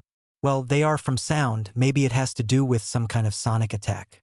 That would explain the loss of balance. Naruto analyzed the situation quickly, as did Sasuke, but they were the only ones besides Shikamaru to determine the probable means of attack. Enough! A voice rang out through the crowded waiting room. There is to be no fighting unless an instructor gives explicit permission, and even then there is to be no killing. A large man, with scars crossing his face and wearing all black, from his shirt to his boots and back to the coat he was wearing, was addressing the assembled genin. His head was covered in a bandana, which was also used as his forehead protector. My name is Marino Ibiki. I am the first examiner of the Chunin selection exam. You will all come up here and draw a lot. Everyone in the room drew the slip of paper and opened them up to find a letter and a number. Okay. You have 1 minute to find your seats for the first exam. Anyone who doesn't make it to their assigned seats will be eliminated from this exam, along with their team. Oh, did I mention? The clock started when I started to talk, he said with a sadistic grin that would have made Anko proud. Naruto, Sasuke, and Sakura quickly found their seats and steeled themselves for whatever lay ahead. Sakura was a bit scared of the examiner and the exam. She didn't know what was coming. Sasuke was a bit more prepared, since Ibiki held the same rank as his mom. They would hang out sometimes, along with some of the other jounin. He knew that Marino Ibiki was the torture and interrogation expert in Konoha, therefore this exam would be very cerebral. He groaned at the thought of this. If anyone enjoyed mind games as much as Ibiki, it was Naruto. As Ibiki was explaining the rules of the exam, Sasuke took the time to check his surroundings. Sakura was seated behind him and was surrounded by foreign ninja. He didn't worry too much about her. She was smart, if nothing else. Naruto was sitting on the left half of the room and was in the 4th row from the front. He too was surrounded by foreign shinobi, but only to his front and back. To his left was a Konoha shinobi that he had never seen before, and to his right was Hyuga Hinata. Sasuke knew of her crush on Naruto. Who didn't? So even if Naruto were in danger of failing the test, Hinata would try and help him out, assuming she could muster the courage. The first exam was a written test, points would be deducted for missing a question, and if you got caught cheating. To some of the smarter ninja in the room, it became clear that the questions were too difficult for most genin to answer. Thus, the only option left was to cheat without being caught. The 20 teams that passed the first portion of the exam now stood in front of Konoha's famous training Area 44, lovingly referred to by many as the Forest of Death. The instructor for the exam, Yamashiro Aoba, was explaining the second stage of the exam. Death. Each team will fill out these waivers, and once you've turned them in, each team will receive one of two scrolls, either the Heaven or Earth scrolls. You must use all of the skills from the first exam as well as combat skills to find and retrieve the scroll you are missing. Once that is done, report to the tower in the center of the area. The time limit for this task is 5 days. Should any member of your team die, the entire team will be eliminated. If you leave the confines of the area, your team will be eliminated. Oh, don't open your scrolls. The consequences could turn out bad. Naruto and Sasuke snickered at the Jounin's attempt to sound sadistic. The tone just didn't fit the friendly Jounin at all. Of course, the boys did have large expectations when it came to sadistic nature. The only reason that Anko wasn't proctoring the second exam was due to her conflicting interests since her sons were participating. Team 7 turned in the required paperwork and received their Heaven Scroll before heading to Gate 22. After few anxious minutes of waiting, they were allowed inside the area and quickly dispersed. Naruto made a large amount of shadow clones and used Henge to transform them into the different team members. With any luck, the clones would be able to dupe anyone following them long enough for the real team to disappear. Unfortunately, a pair of eyes narrowed at the attempt, before quickly distinguishing the real team from the fake and following them. Team 7 stopped about an hour and a half into the forest for a short break. Naruto went into the nearby woods to relieve himself, while Sasuke and Sakura kept an eye out for any enemy teams. Suddenly, a large brown snake crashed through the undergrowth and both genin were forced to sidestep. As expected from an Uchiha, a high-pitched voice rang out through the clearing and seemed to be coming from the snake. A grass ninja with long black hair rose from the back of the snake and stared at the two genin who had drawn kunai already. With a burst of chakra, the two suddenly fell to their knees as kunai passed directly through the center of their heads. While Naruto was off relieving himself, a trio of rain ninja tried to ambush him, but were spotted long before their sneak attack. Instead, they managed to skewer one shadow clone with 3 kunai before their legs were frozen to the ground in ice. Try as they might, they couldn't escape, and when they tried to replace themselves with something, they found that their arms were punctured with ice needles before they could move. A few more ice needles formed from thin air and impaled the genin in the neck, not killing them, but putting them in a state of false death for a while. Naruto smirked at his handiwork. All those lessons on anatomy with Haku have started to pay off. He thought and liberated the scroll from the genin. Unfortunately, it wasn't an Earth scroll, so now the team had 2 Heaven scrolls. Shrugging, Naruto quickly sealed the scroll into another scroll so they could hide it from an enemy. He placed another seal on top of it. This one was a hybrid blood and chakra seal. It was the most advanced type of seal he had learned. It would only open if his blood were to be smeared on the seal, and a specific amount of chakra was pushed into it. The chakra level was variable and was also tuned to his unique chakra. In short, no one, and I mean no one, besides Naruto could open this scroll. His moment of pride was dashed short when a large snake tried to swallow him. He even succeeded too, but it found out very quickly that that was a bad idea when its throat was cut open by a sword of ice. Kori no Yaiba, blade of ice, Naruto thought as the ice sword that had enveloped his hand receded. I like it. A bit bloody, but effective. He suddenly picked up the sound of a fight and raced back to his team. What is this? Sasuke thought as he was felt the kunai puncture his head, blood spurting forth. Only he didn't drop dead. It's like when Ka-san uses Kanashibari, temporary paralysis technique, but so much bigger. Shakily, Sasuke retrieved a kunai from his holster and quickly nicked his leg with the sharp knife, freeing himself from the illusion of his own death moments before the strange grass ninja's fist impacted the ground where he was not a second earlier. The crater left by the fist was large and Sasuke was glad that he grabbed Sakura before escaping. Impressive, Sasuke-kun. Very impressive. The ninja responded, straightening his or her back. Suddenly, a large amount of ice needles flew towards their opponents, who dodged them, but only barely. Why is it that all of our opponents are way too androgynous? Naruto joked before launching into another attack. Sensatsu Shueisho. Flying water needles. Naruto once more made the deadly projectiles.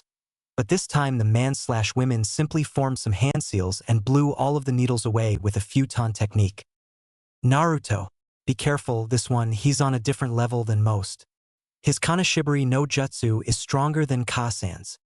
Then he obviously has no business being here, Naruto replied as he moved towards his teammates, finally settling next to Sasuke and the still stunned Sakura. They simply watched the ninja as he or she laughed at the two. Very good, Naruto-kun. I expected my snake to be more of a challenge for you. I obviously underestimated you. The brown eyes of their opponent narrowed into slits. I promise it won't happen again. The attack was swift, but both boys were able to dodge it, although they realized that an unconscious Sakura was a bad item to have to carry around. One unspoken command later, Sasuke was engaged with the foreign shinobi and Naruto was waking up Sakura. A quick prick to the back of the hand was enough to wake the comatose girl, and Naruto quickly told her to hide as he joined his brother in attacking the ninja. Sasuke had activated his Sharingan to help in the fight, but he was still having trouble. It seemed that whenever their enemy attacked, Sasuke would bring up his guard, but would still get hit. The Sharingan. It still isn't fully matured yet. Their opponent noticed, although the sight of the crimson eyes did make his or her mouth water slightly. After punching Sasuke away and dodging a volley of small fireballs from Naruto, the figure smiled. You have very good eyes, Sasuke-kun. Too bad they are worthless in a taijutsu fight, unlike your brothers. The androgynous being tried to aggravate Sasuke, but to no avail. The battle continued on, with both boys attacking with various taijutsu styles and ninjutsu thrown in for longer-range support. Naruto reformed the Kori no Yaiba and continued his fight with the snake-like adversary, managing to keep the person at bay. Their opponent shivered, but not due to the cold of the sword. A water manipulation bloodline? Not even the Shodiame had that much ability when it came to water. That would be a great thing to add to my collection. In the moment that their enemy had been pondering whatever it was, the boys took this time to attack. Sasuke launched a number of kunai and shuriken at the man and Naruto charged in with the ice sword once more, this time cutting their opponent in two cleanly. The boys stood panting a bit. The fight was much longer and intense than any they had faced before, and if it hadn't been for their conditioning with Anko, then they would have been out of the fight a while ago.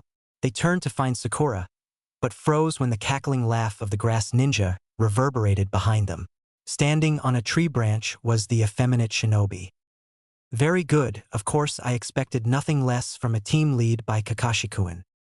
Before he could continue with the sentence, Sasuke had launched a barrage of shuriken connected with wire at the opponent. The throwing stars spun around the trunk of the tree, binding the ninja to the trunk securely. Sufushisan no Tachi, manipulating windmill triple blades. How impressive! Someone so young can perform this maneuver. Sasuke completed the seals for his newest Katan Jutsu. Katan. Ryuka no Jutsu. Fire type. Dragon fire technique. A bolt of fire quickly made its way down the wires from Sasuke's mouth and towards the incapacitated ninja. Their opponent tried to move, only to find his feet and hands frozen to the tree branch in very thick ice. Their teamwork is nearly impeccable. This couldn't have been done in a couple of months.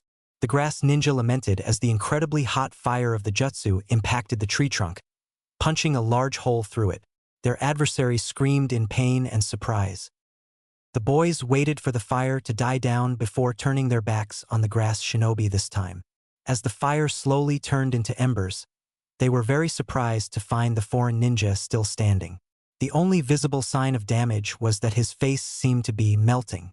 Using a burst of chakra, the ninja was free from the wires, snapping them all easily. Then he began to giggle, then chuckle, and finally it turned into a full-blown psychotic laugh. Truly, the now identifiable man said through a bout of cackling, truly, you are worthy of being my new vessel. With that, his neck launched forward, mouth agape right for Sasuke's neck. Naruto wasn't fast enough to intercept the blow on his own, so he did the next best thing. Good thing I had everyone keep some of my Setetsu, iron sand, on them for something like this, he thought. Activating his other long-range bloodline, Naruto shot spikes of iron filings at the incoming ninja from the back of Sasuke's coat, coming up right as the ninja's head was aiming for the crook of Sasuke's neck, resulting in some nasty cuts, especially one to the roof of the ninja's mouth. The long-necked grass ninja quickly withdrew and gapped at Naruto. The iron sand. Sasori wiped out that bloodline. Even I couldn't recreate it. The child died during the Kyuubi attack. But then why the hell can this kid use that?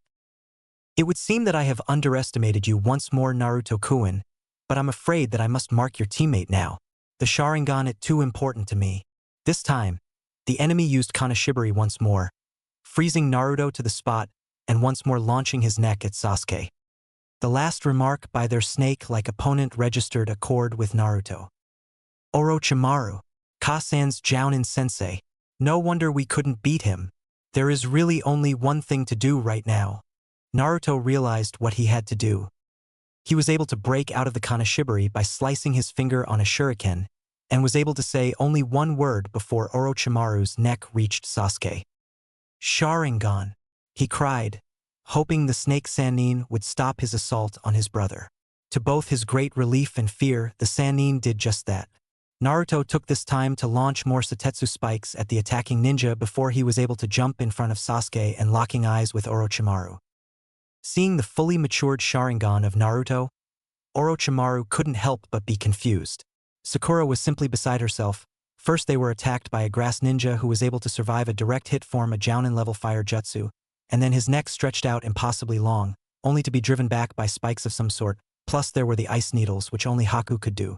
When the mysterious ninja tried again, Naruto had activated his Sharingan. But that would mean he was an Uchiha, wouldn't it? She didn't know what was going on anymore and simply stared at her teammates. What else were they hiding from her? Naruto, what are you doing? Sasuke asked his brother who was standing in front of him. Orochimaru began to laugh. I see, Naruto-kun, you figured me out. Yes, that is it. You plan on sacrificing yourself to save Sasuke-kun. It's only natural. The only way that prey can save its young from a predator is to offer something better. Sasuke was about to yell at his brother for being stupid, but was stopped when Naruto simply put a hand in his face. Sasuke, run and get help. The test doesn't matter anymore. You were right. He's way out of our league. So you're going to fight him on your own? Sasuke yelled at his brother. No way in hell will I let you risk your life for M-. He was cut short when Naruto's hand slammed into his neck, knocking the Uchiha out cold. Sakura, take Sasuke and run. Find somewhere to hide and get help any way you can, Naruto ordered before he launched himself at Orochimaru before leading the missing Nin away from his teammates. The snake Sannin quickly obliged, chasing after his new target. As Naruto was leading him off in the opposite direction, Orochimaru made a quick hand seal, and a Kage Bunshin poofed into existence. The clone's neck elongated once more and made its way to Sasuke. Sakura leapt in front of the attack, but was knocked to the side. She could only watch as a pair of fangs bit into her beloved's neck and a strange tattoo appeared, resembling the tomo of the Sharingan. The clone smirked and disappeared. Sakura held back her tears at her own uselessness, as she hid Sasuke in the hollow of a tree before heading out after Naruto. As expected, Naruto's fight against one of the legendary Sannin wasn't going very good. He had been able to cut Orochimaru with the Setetsu some more, but the wounds were very minor and didn't hinder the more experienced man at all. Orochimaru was simply toying with the boy. He wasn't even thinking about the fight, but instead how Naruto had acquired the Sharingan, Setetsu, and a water manipulation bloodline. There was only one logical explanation, and frankly it made his mouth water in excitement. The Senshin. It didn't fail as I thought. Sarutobi-sensei must have hidden it from everyone. I must have him. By this point in time, Naruto was running low on chakra, even with his way beyond average chakra control, the Hayaton ice techniques, and Setetsu took up a lot of chakra, not to mention the constant depletion caused by the Sharingan. That's when Kyuubi felt he needed to make his presence known. The red chakra of the Kyuubi began to lead into Naruto, empowering him beyond belief. His already red eyes became slightly darker, and a slit appeared as his pupil, the three tomo still swirling in his eyes. Naruto nearly flew at Orochimaru and was able to connect with a punch, but to his annoyance, Orochimaru turned into a pile of mud. Naruto jumped out of the way as he felt another attack from behind. Dropping onto all fours, he once more charged Orochimaru, only for the snake's tongue to wrap around his neck. So, my work wasn't for naught. Plus you're the vessel for the Kyuubi. Interesting. Lifting up Naruto's shirt, he saw the seal was visible. Gathering chakra to his fingertips, a purple flame appeared on each one, before Orochimaru drove his hand into Naruto's stomach. Gojyo Fuin. 5 elements seal. 5 new symbols were seemingly etched on top of the original seal. Naruto felt the Kyuubi's chakra begin to recede and he began to feel tired. The tongue released him, and Naruto crumpled unceremoniously to the ground. Through heavy eyelids, Naruto watched as Orochimaru's neck once more stretched out and bit him on the left side of his neck. A pain like no other flooded his system, and the last thing he heard before blacking out was Orochimaru's voice. I will return for you, Naruto-kun, along with Sasuke-kun. You two will grant me my dreams. He promptly passed out from the pain and lay on the ground until Sakura found him, the black tattoo on his neck a reminder of her own uselessness. Anko was racing through the forest of death as quickly as she could, looking for her former sensei. She had kept up a suicidal pace, loosing the ANBU that were coming with her after the first 40 minutes. She had recently found the body or a large snake, a sure sign of her ex-teacher. Suddenly, her cursed seal throbbed painfully and she was forced to stop. Looking ahead, she felt as if her birthday had come early. There standing on a branch was Orochimaru. He was sporting some nasty cuts, but was still able to dodge Anko's initial strike. Jumping backwards towards the trunk, he smiled wickedly. Why Anko? It's been so long, why the long face? He teased. In a flash, Anko was grappling with her former mentor, backing him into the tree trunk. She quickly drew a kunai and stabbed it through her left hand and his right, impaling them to the tree. You'll have to pardon my rudeness, but I need a hand, she hissed as she used his left hand to form seals for her technique. Now, Anko, there is no reason to kill yourself, is there? The voice of Orochimaru emanated from behind her, and she twisted her neck to look at the Sannin. She felt the body pinned to the tree dissolve into mud, and she knew she had blown her chance. Besides, Orochimaru said manically, doesn't Naruto-kun need you? He disappeared as ANBU started to close in on their position, leaving Anko weeping to herself, left hand still pinned to the tree.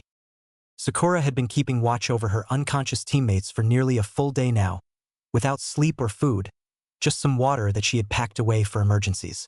She needed sleep badly, which her body constantly told her, but she pushed through the fatigue and weariness. Sasuke was tossing a bit and running a slight fever. His entire body was covered in sweat, and looking at his face, contorted in pain, made Sakura's stomach turn. Naruto wasn't doing as well. When she found him, he was laying on the ground rather awkwardly, like he had been dropped to the forest floor. He had the same hickey/tattoo on his neck, but was reacting differently to it than Sasuke. He had the same fever, but she felt almost no chakra coming from his body, unlike her crush. It was almost like he was in a death-like state, like what Haku had done to Zabuza. She had done all that she could, with her limited knowledge of medical techniques, and all she could do was defend her teammates, like they had done for her since they had become a team. Naruto found himself in the dark, dank hallway that led to the cage that held the Kyuubi prisoner. He hadn't been here since the incident with Itachi. Walking along the corridor, he slowly came to the cage of the Kyuubi. However, there was something off about it. He didn't remember everything about the room from the first time he was there, but he was pretty sure that there wasn't a large brick wall where the cage was supposed to be. The only opening was a hole about 5 feet high and 12 feet long, smack dab in the middle of the wall. Hey stupid fox, what the hell is that? Naruto asked. The red eyes of the Kyuubi appeared in the hole and leered at the boy. This is the result of the seal that the Orochimaru placed over top of the original seal. I should be cut off completely, but I was able to move a portion of the Gagyofuin 5 elemental seal to affect some other function, but that was all. Effectively, you are cut off from my chakra until the seal can be removed. What function did you move the effect to? Naruto asked, a hint of worry in his voice. The seal is now binding your ability to use your ice bloodline. Ah, crap. I like that one too. Wait, why did he bite my neck then? Naruto inquired. The great demon simply stared at the boy, seemingly in contemplation before answering. The bite was simply a way of delivering a cursed seal. The seal is an attempt to lure the recipient to whoever placed the seal on them.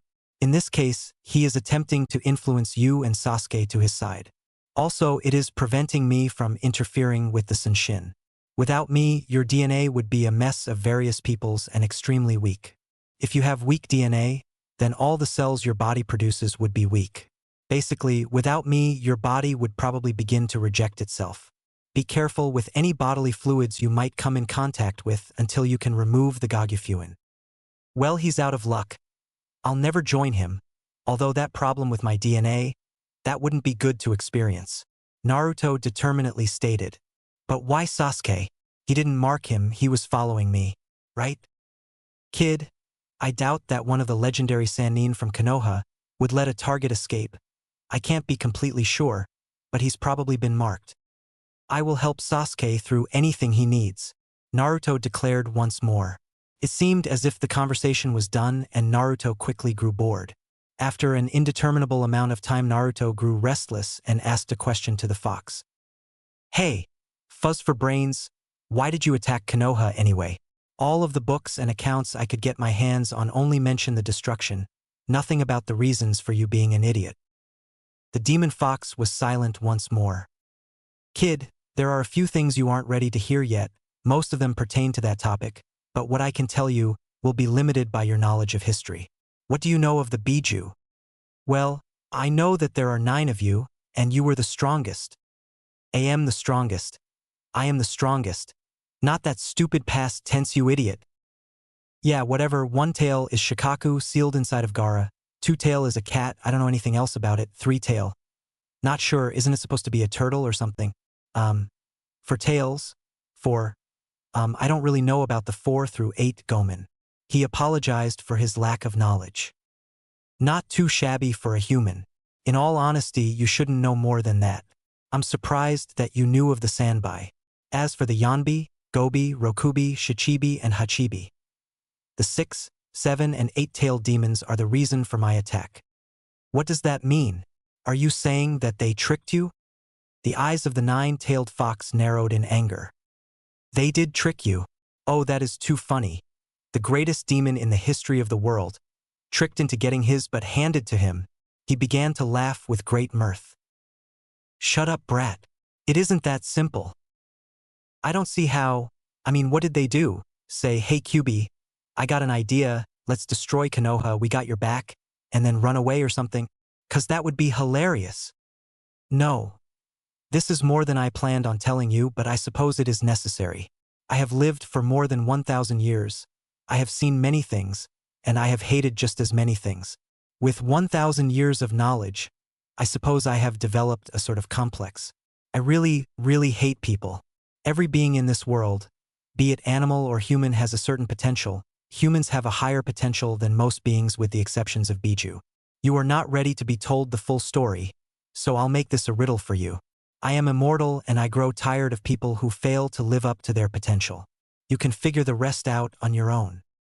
With those parting words, the cage and surrounding area dissolved to black as Naruto was torn back into the world of semi-consciousness. Sasuke-kun, Naruto, I failed you again. I'm sorry. Sakura was in between a rock and a hard place. Or technically, she was between the ground and one of the Otonin's foot. Rock Lee lay in a state of semi-consciousness on the ground in front of her unconscious teammates, having been the victim of several sonic attacks, courtesy of Kinyuta Dosu, aka the Mummy. Team 10, the Ino Shikacho trio, were weary and eyed the captive member of Team 7. Their previous attempt at helping their fellow Konoha shinobi having failed on a gamble. Tsuchikin, the Oto Kunoichi, was unconscious following her encounter with Ino's Shintenshin no Jutsu, mind-body switch technique, and Abumizaku was holding Sakura to the ground. It was at that moment that a large spike of dark chakra erupted from behind Lee. All of the combatant shinobi shifted their gaze to the eruption of black chakra swirling around Uchiha Sasuke. A veritable typhoon of chakra swirled and roared around the boy, making his features seem darker and more sinister. Strange black marks began to spread from the left side of his body towards his right. They were the shape of flames and seemed to multiply quickly as they spread over his skin. The boy opened his hands and looked at his empty palms, before closing them again, as if he was testing them. He took a long, deep breath before his face lit up in an evil smirk. "Sakura? Who did this to Lee?" he asked, more or less ignoring the fact that his only conscious teammate was trapped beneath the sandal of another ninja. "Sasuke-kun," she whispered in shock at her now transformed beloved. "I did it," Zaku boasted to the Uchiha. "And now I think I'll finish you off as well." The dark-haired sound ninja raised his arms at Sasuke, palms facing the boy before he yelled out his attack. "Zankuha, air cutter."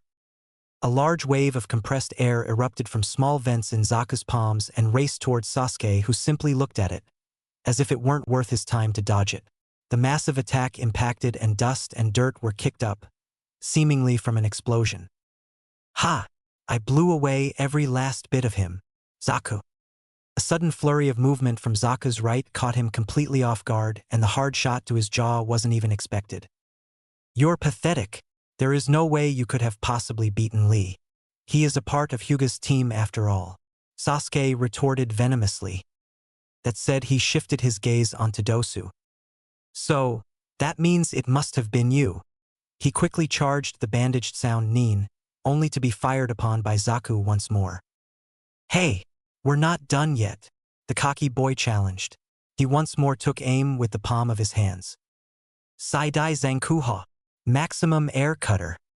An even larger blast of compressed air and chakra streaked from the vents in Zaku's arms towards the demonic-looking Sasuke. Again, the surrounding ground was decimated and blown away, but unlike the previous time, Zaku found that Sasuke's counterattack didn't wait. Sasuke held both of Zaku's arms behind his back and was pulling on them, using his foot as a brace to level more force onto the appendages. As Zaku felt his shoulders begin to ache, he gritted his teeth, ignoring the pain, but quickly he failed to silence his own voice. Zaku cried out in pain and began to plead with the cursed Uchiha to let him go. But Sasuke paid no heed to his captive. Zaku's cries reached a crescendo as he felt both of his shoulders and elbows dislocate under the force of the Uchiha. From that point on, it turned into a whimper as he fell to the ground from his knees. "Such a pity too. You were so proud of those arms of yours," Sasuke sneered at the broken shinobi. Sakura and Team 10 were in shock. There was Uchiha Sasuke, one of the brightest genin in the village, and he had just broken both arms of a combatant and not batted an eyelash. Shikamaru and Chuji knew that this wasn't a sane Sasuke, but they couldn't do much about it. Ino, on the other hand, she was broken, but in a different way. The mask that she had placed over Sasuke had shattered into a million pieces. It was torn apart and replaced by a demonic, evil Sasuke that looked as if he had been drug up from hell itself. While Sasuke was gloating over his achievement, Dosu was retrieving his teammates. "Here, we'll give you our scroll. Just let us go." While Zaku was definitely the mouth of their team, Dosu was the brains and muscle. He recognized a curse seal when he saw it and knew that he alone couldn't beat it. "But we haven't fought yet," Sasuke taunted the remaining ninja. "I will fight you in the third-round fights. Just let us go." Dosu was pleading now. "Achen, if you're chickening out now, then I suppose that I'll have to fight you later," Sasuke sneered. Dosu placed his team's earth scroll on the ground and quickly leaped into the forest. Sakura was rising to her knees, still afraid of what she had just witnessed. Team 10 was frozen in their places as well. Sasuke was the only one to move a muscle in the next minute. He simply clenched and unclenched his hands again, before breaking out in maniacal laughter once more. "Finally, with this power, I can kill that man and avenge the deaths of my family. Yes, I see what I must become. I must once more take up the path of the Avenger, even if it means giving my body to the devil himself." No one present knew how true that sentence would become in the coming months and years. His power rant was interrupted by another explosion of chakra, this time from Naruto. At first it was small, But very quickly it equaled the chakra of Sasuke, before surpassing that level by leaps and bounds. Naruto slowly rose to his feet, his own Sharingan activated, and as the flame marks spread over his body.